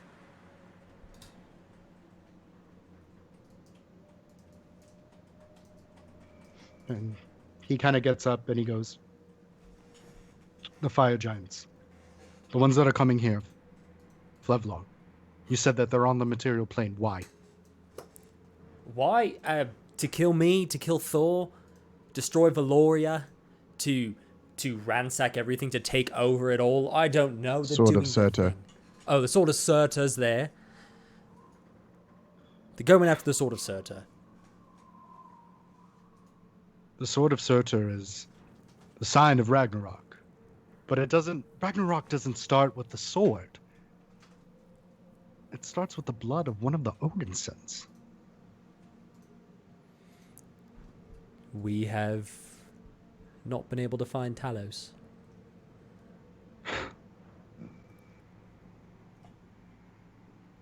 So he was missing during the incursion. He was, right? Yeah. He was there during the fight, but the aftermath, you ran. A good portion of some people ran. He stayed there, but there's still influences, obviously, with Valdana, but he's not reaching out. When we saw that it was a lost cause, we retreated. We ran.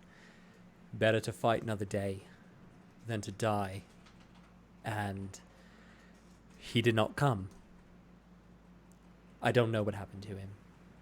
There is a girl, a woman, in the material plane who has heard from him, but not recently. But more recently than I saw him. But my hope is dwindling. And he kind of looks and he goes, mine as well. You see, my concern, and most of my concern is, why now? Why Ragnarok now? And not even the way that we thought Ragnarok was going to happen. You saw who was with them. Enya. He's one of us. No, he was never one of us. I'm more one of us than he is one of us.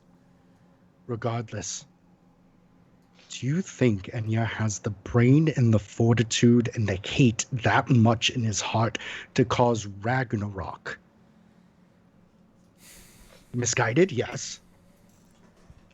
Fucking snotty brat reminded me of a young you and a young me.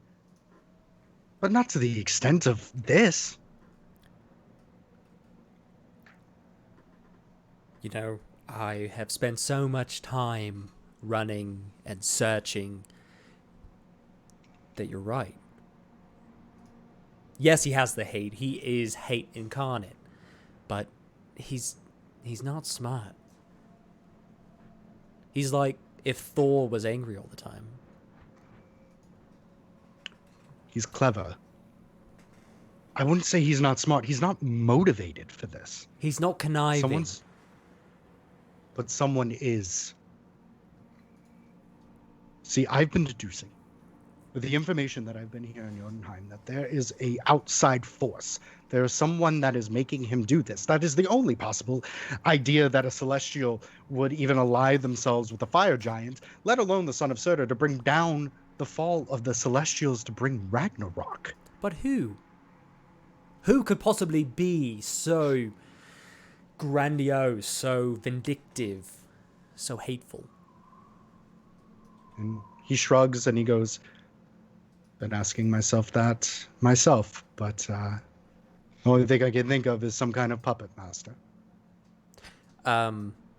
To the DM, Yeah. Loki is aware of the gods of death dying, right? Like The gods. the Raven Queen, and then who was Thox? Anubis? Anubis, so original death. Okay, and Loki knows they're both dead. Are they both dead? He knows they're both incapacitated, and he knows that, if he remembers, there are things that are taking the spirits arguably away from the Shadowfell, where spirits usually go. Yes. Okay.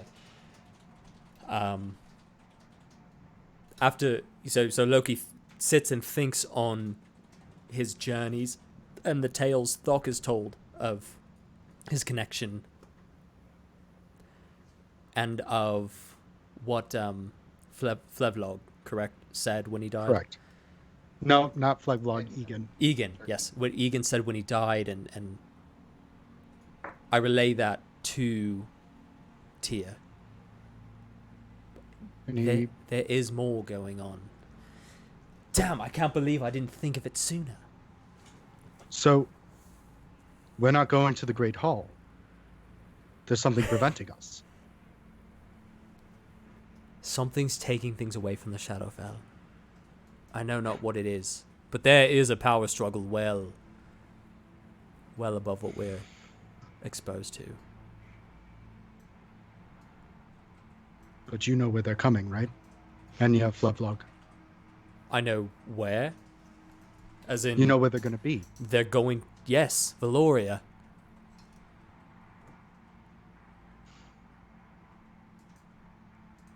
And he kind of looks around and he goes, I don't know if there's much that we can help you here. I have very little left in me. A makeshift Bifrost that we've been able to garner up. There's 2 trips. One is to a safer plane, and one we can bring you back to Valoria if you need be. And I would highly advise doing so if you know where he's going to be, and you know where both of them are going to be. Find the puppet master. But to leave Thor and Asgard, I don't know what's happening there. I know he's being attacked by the armor.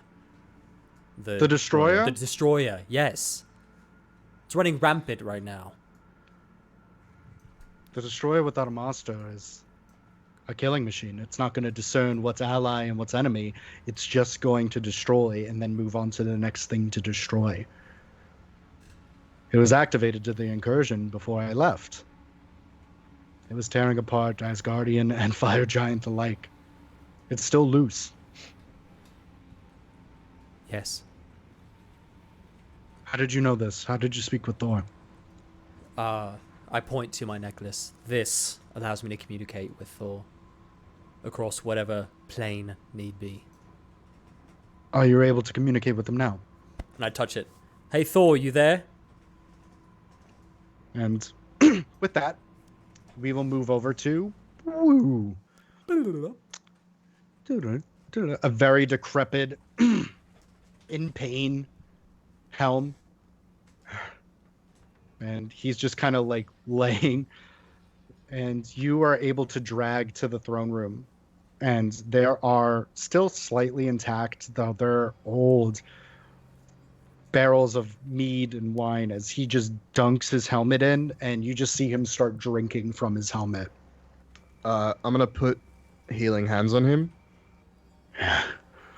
That's 13 hit points. You start pumping, and some of it starts to close up, but his breath, his lungs are wheezing, and he goes, I appreciate what you're doing. Don't waste your energy. I mean, I can't let you sit here and die. And you see him, and he dunks the helmet, and he starts putting it back. Decory Flintback's dex has affected me very greatly. Giving a portion of my power, and then that power not returning to me upon death, has certainly weakened me. Dunks again. And wine is just going down the sides of his mouth, and you don't know what's a mixture of red wine or blood. As eventually he swishes, spits. We don't have much time. What do you mean? Are you weakened? Are you what can we do? You can't. You're Helm. You're a god. We're not supposed to die this way. And he puts his hand on your shoulder, and he squeezes, and he goes, there's something wrong. And I'm afraid I cannot stop it. And he looks at you with this infinite vision, and he goes, do you remember when we used to tell stories about our conquests, our battles, our fucks, and every once in a while we would meld minds so we could see what each other saw. I do. I'm asking for you to do this because I do not know when the next time I will be able to do it again. Okay. And he takes the back of your head and he lightly presses his forehead. And everything goes black. And there are moments that pass as eventually you are in the body of Helm. You're in, it almost looks like a dystopian future. It's Mount Celestia, but everything is overturned and everything is gray, black. There's thunder in the sky, and the sky is just dark. And at the very end of it is a very high peak as you hear Helm's voice fill your head. 100 years ago, I went into the sea and pool for the Norn, to gain knowledge, to gain sight beyond my own sight. And what I had seen was very grim, Prince. I saw not Ragnarok, but something worse. Thunder, endless night, and on top of it, Mount Celestia deformed and decrepit. And on top of this sat a throne. Around this throne were four beasts. One rode a white horse. He looked very familiar to me. He looked like completed. Your friend Manu and Manutep. He rode a white horse, and he said his name was Death, and that he would bring hell with him. And more than hell, he would bring apocalypse.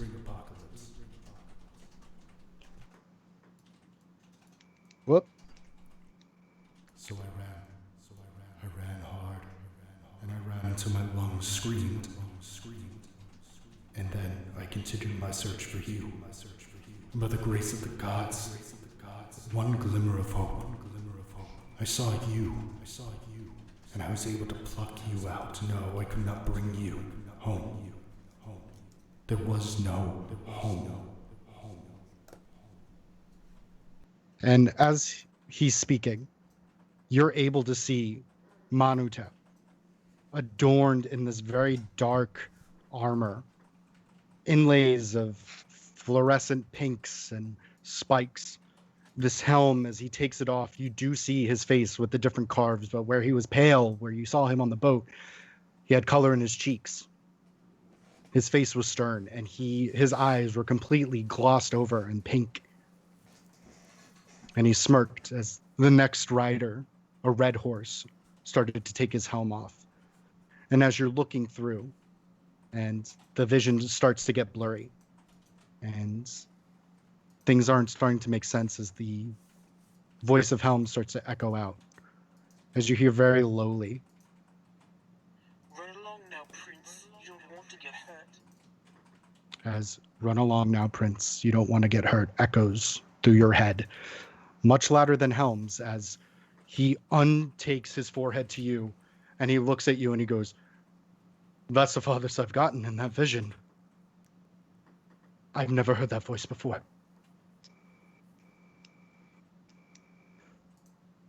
Did it sound familiar to me at all? It did not. And he starts getting up and he goes, "The Asgardians are underground. I've been protecting them, but I don't know how much longer I can last as far as the incursion goes. The destroyer is destroying everything, and I don't know when they're coming back." Is there any way that we can reset the destroyer? Is there any way that I can gain control of him and stop the destruction or have an ally in this fight? And he looks at you and he goes, "Only way to disrupt the destroyer would be to disrupt the concentration or the gauntlet of whoever is willing it or whoever released it. That person is not here." Where are they? I can see everything. There are 3 things I cannot. Where you were. The source of where that mountain and that evil is. And where those fucking fire giants are.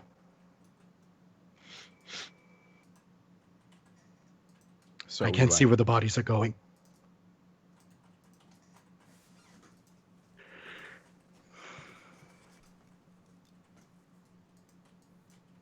I'll stay here. I'll fight with you. I can't help you. We can figure this out. We know where they're going to be.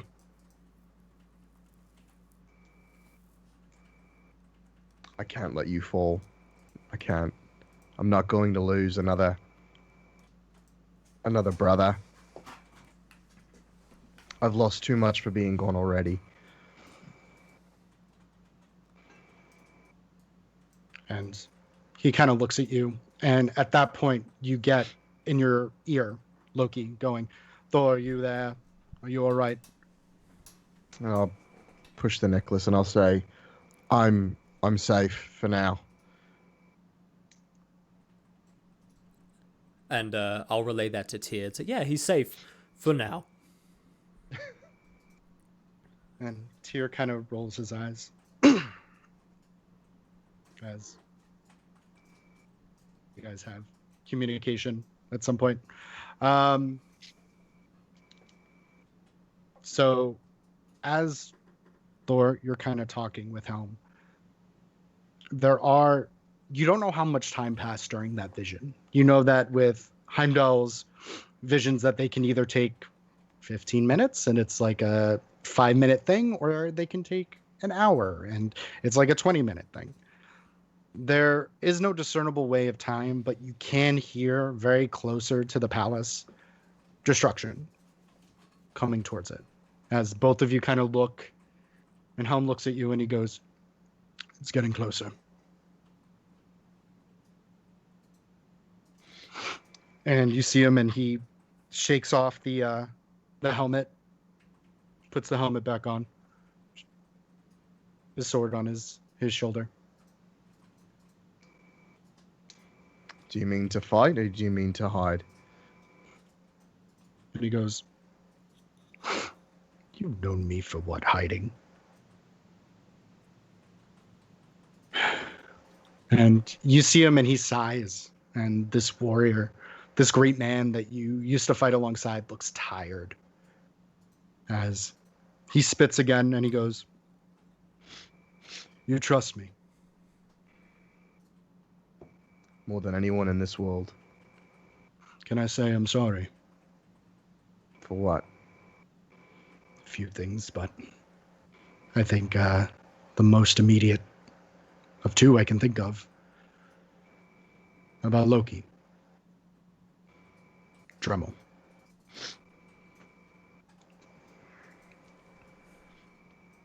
My friend, in all the time that I've known you, you know what's better for me than I do. I would never fault you for that. No need to apologize. Can I apologize for something? Sure. I'm sorry that I married your sister. I know it's against the bro code. I'm so sorry. I mean, He smiles. she had a hot sister, you know? It's kind of your fault. And he smiles and he once again puts his hand on your shoulder and he goes, she loved you very, very much. Even when you were gone.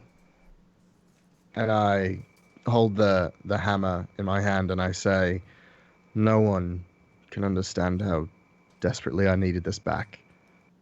Except for maybe you. And he smirks and he goes, you do have a very bullheaded granddaughter. I wonder where she gets it from. Who's to say? I have a few thoughts. As the 2 of you are slowly walking towards this destruction, he has his sword on his side. You have your hammer on your right. As you 2 catch up. And then while that is going, we will go back to the stone. Back to the ruins with Tyr. As you're like, see, he's fine. And One of the frost giants kind of looks up and goes, they're going through the front gate of the runes. They're gaining. And Tyr looks over at you and he goes, there are 2 trips. One of us is going to have to stay behind. Hold the Bifrost open.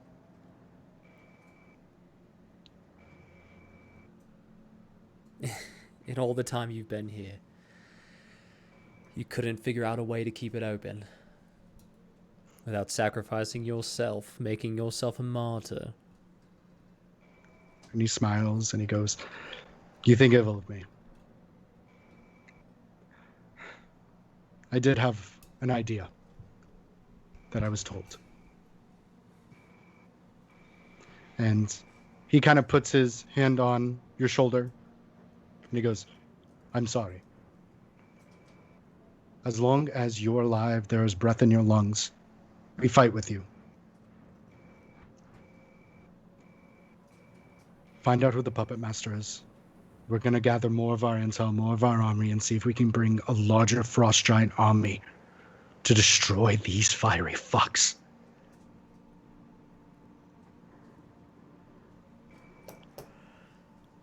I And, just need you to stay alive. I can't lose another brother just as I've got him. You hear me? And he looks at you and he goes, I hear you. Yeah, I'm the big brother now. You gotta listen to me. And he smiles and he goes, I already know your reaction to this, and it's not going to be good. Several reactions. Not if you preface it like that. As he kind of looks over and he goes, do you want to come out? As you see, very gingerly, you see a very large raven with a scarred eye. However, it's on the opposite side.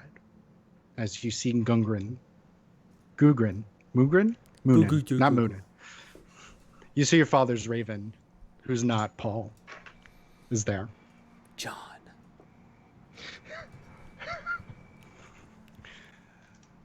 I believe it's Hugin. So you see Hugin. Yes. Oh, hello there, Hugin. So happy to see you here. You're my favorite, even more so than Moonin. Did I read the script well, brother?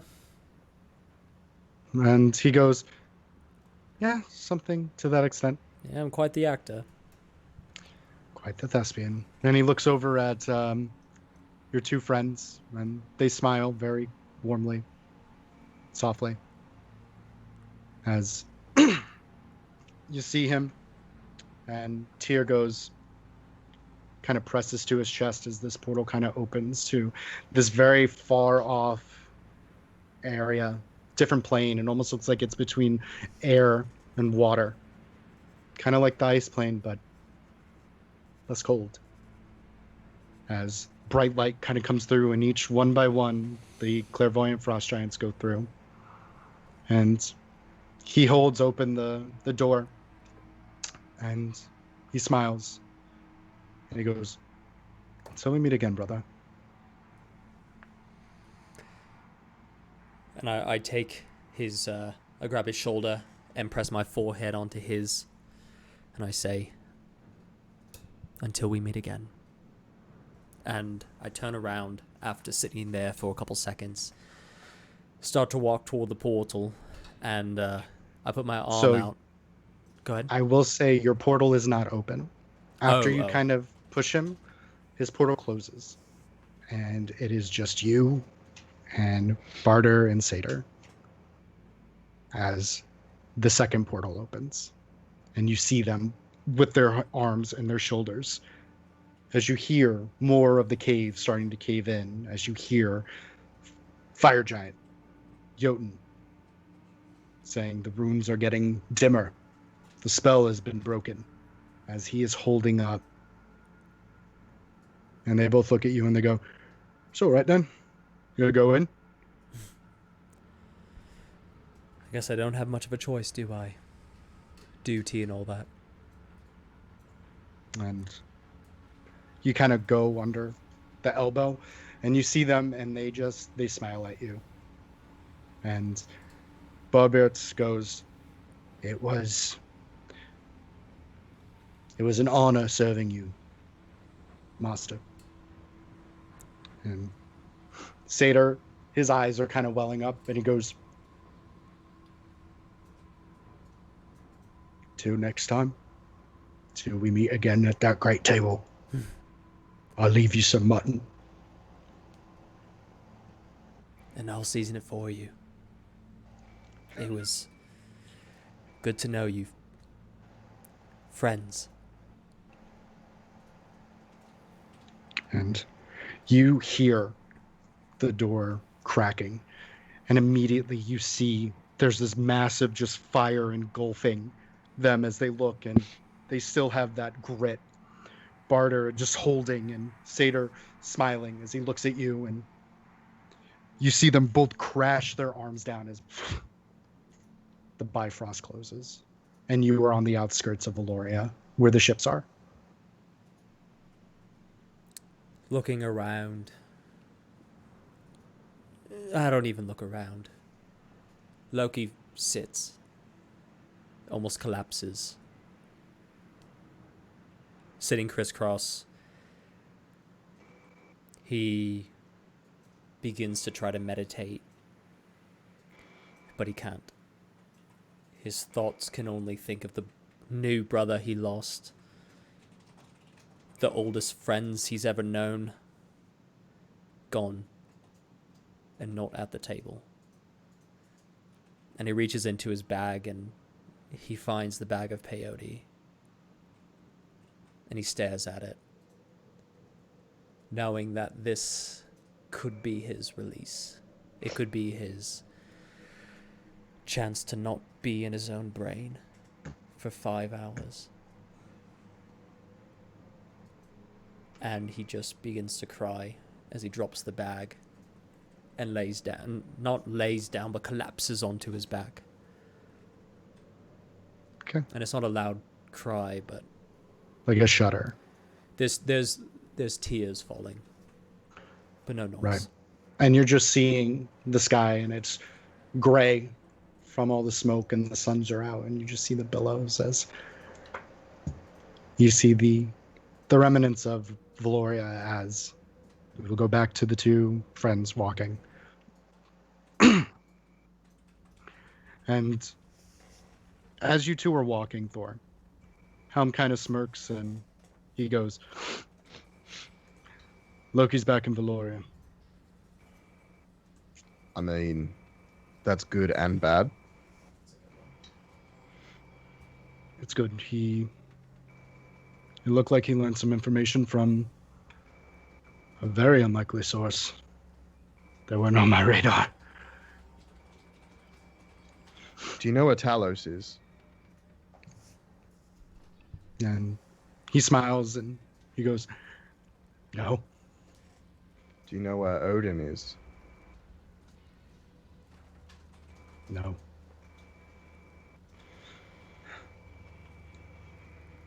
Getting old sucks. Apparently you lost a lot of sight while I've been gone. Yeah. But I do see a lot. I mean, couldn't answer a bunch of my questions, so what good are you to me?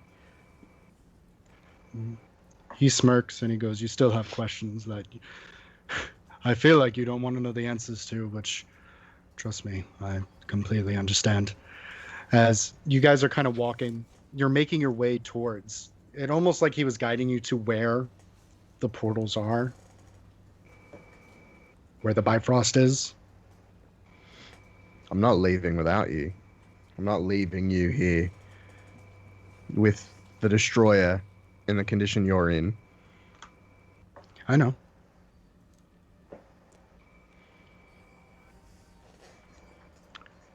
But What happened, Helm? Heimdall. in general, Yeah.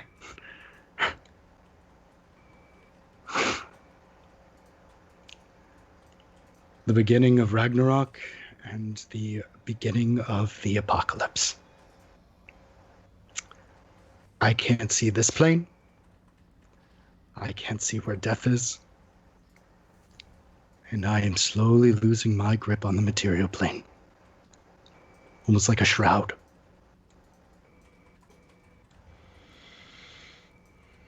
Well, that's not foreboding at all. I understand why I waited so long. Can you form a resistance? Can you get a resistance of who's ever left in Asgard to help us fight in Valoria? I can attempt to do so. As of right now, I'm just trying to keep our people alive. We don't know how much longer before it starts spreading over to Olympus and further.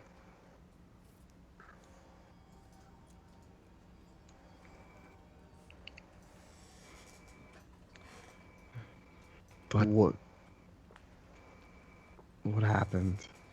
I was gone for so long.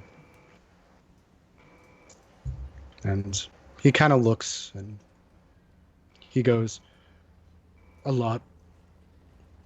There were happy times, of course.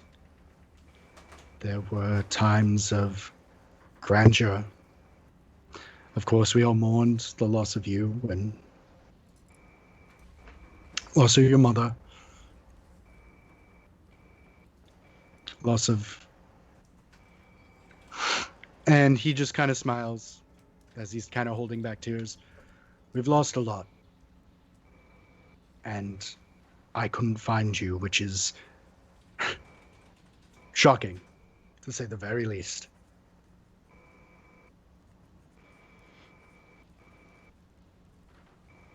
What happened to Sif?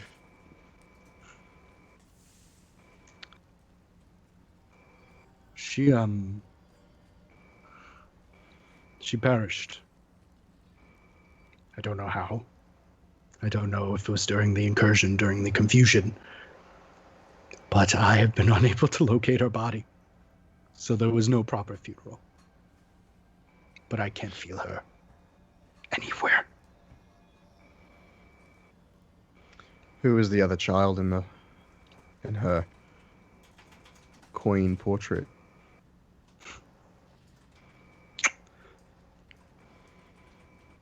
And he smiles and he says very quietly, she never remarried.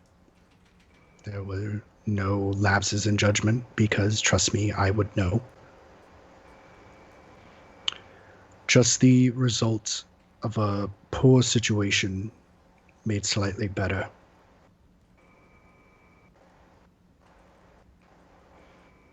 Who was this child?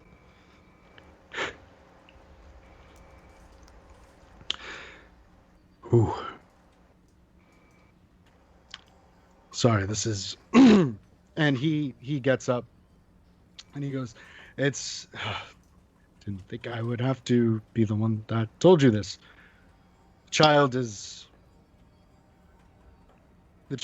this was the same age as your son, Modi. Grew up together. Quiet, reserved. Of course, he was my nephew. I loved him. Loved him.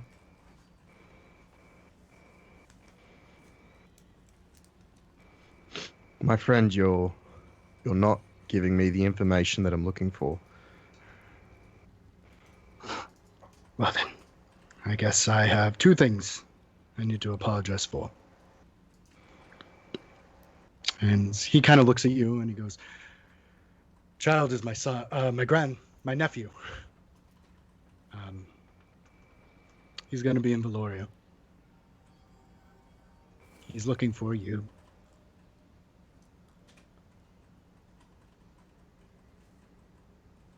And who is his father? Very, very big. We're talking older than your father. and I don't fully know who. And what is his name? The child. The child. And he looks at you and he goes, Enya.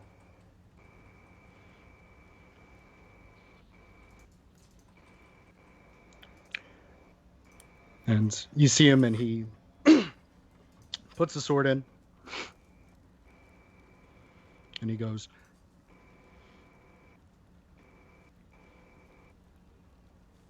the destroyer is getting closer, and with it is bringing attention.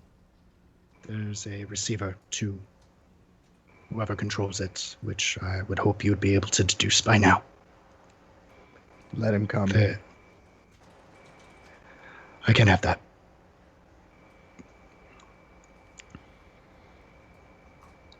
I can. And you see him, and he turns the sword, and he goes, I have one shot left. You cut the head off. Stop Ragnarok. Stop the apocalypse. We figure out what the fuck is going on.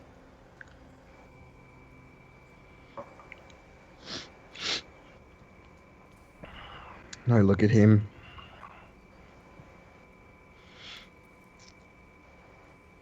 You stay alive. That is an order from your king.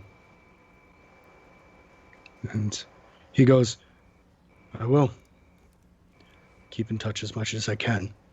But you have to understand quiet secrecy. Right? Right.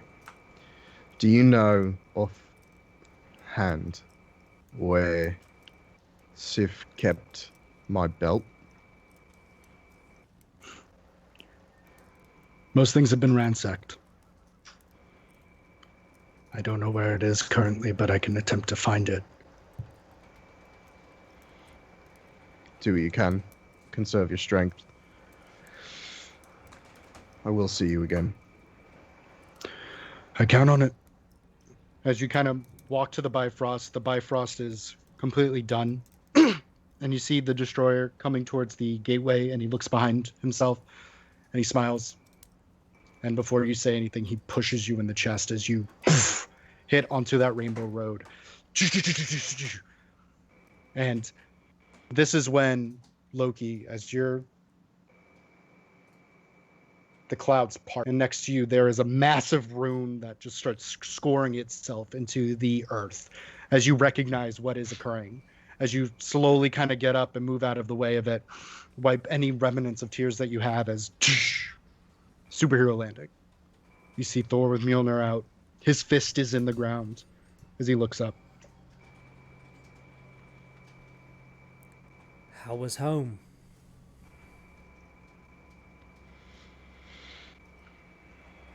And I look at Loki's face. It went about as well as it looks like your trip went.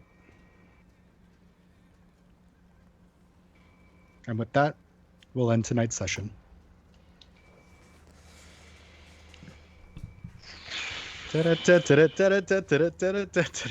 Bah! Ugh.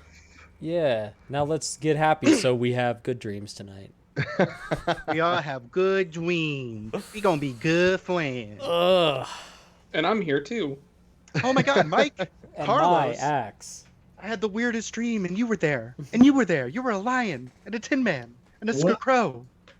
A scarecrow? Scarecrow. Scarecrow. Yeah, Carlos is definitely the scarecrow. I don't know. I built a chair tonight, so I feel pretty good about it. Did you use the directions? Yeah. I'm less impressed.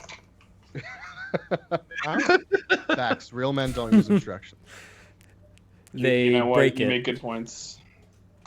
You make solid points here. You're supposed to get it wrong, and then for 4 hours you just get angry, and then you just drink heavily, and that's it. Mhm. See, And the chip yeah, never gets built. I did that. I used to do that with my dad. He would lose the directions, and then he'd just be like, "Ah, son of a bitch!" He'd lose them. That's a dad move. How many times did you have to hold the flashlight, Mike? He'd lose the directions in the trash. Dude, my dad spent my entire college fund on a Mustang. Like, It's a I pretty held Mustang, the flashlight to be fair. all the time. Yeah, no, my college fund, gorgeous. Gorgeous. Go nice. My debt, not so much. Hooray, debt. Well, with all that happening and being said, guys, thank you so much for watching another episode of Dungeons and Dragons in Junk Drawer. We will be back, I think the four of us, next week with an all new episode. Josh, would you like to read some names in the chitty chat? Howdy doody, I would. So, big old thank you to Chippy Wayans? Something like that. Chippy Wayans. Commander Root. Dame Butterscotch the Grey. Also, thank you for following. And for blowing up the chat. That was awesome. Loved you being in there. Gick Gawk. Silly Gnome 225. Devlin07. And Gandalf the Babe. Thank you all I'll for know them. Yeah. Guys, thank you so much for hanging out. We will be back next week. If you haven't, subscribe to our YouTube channel where you can watch all of these episodes again, or you can just watch them again on Twitch. Have a great week, everybody. Don't forget to wear your fucking mask, and we'll see you next time. Bye. Bye.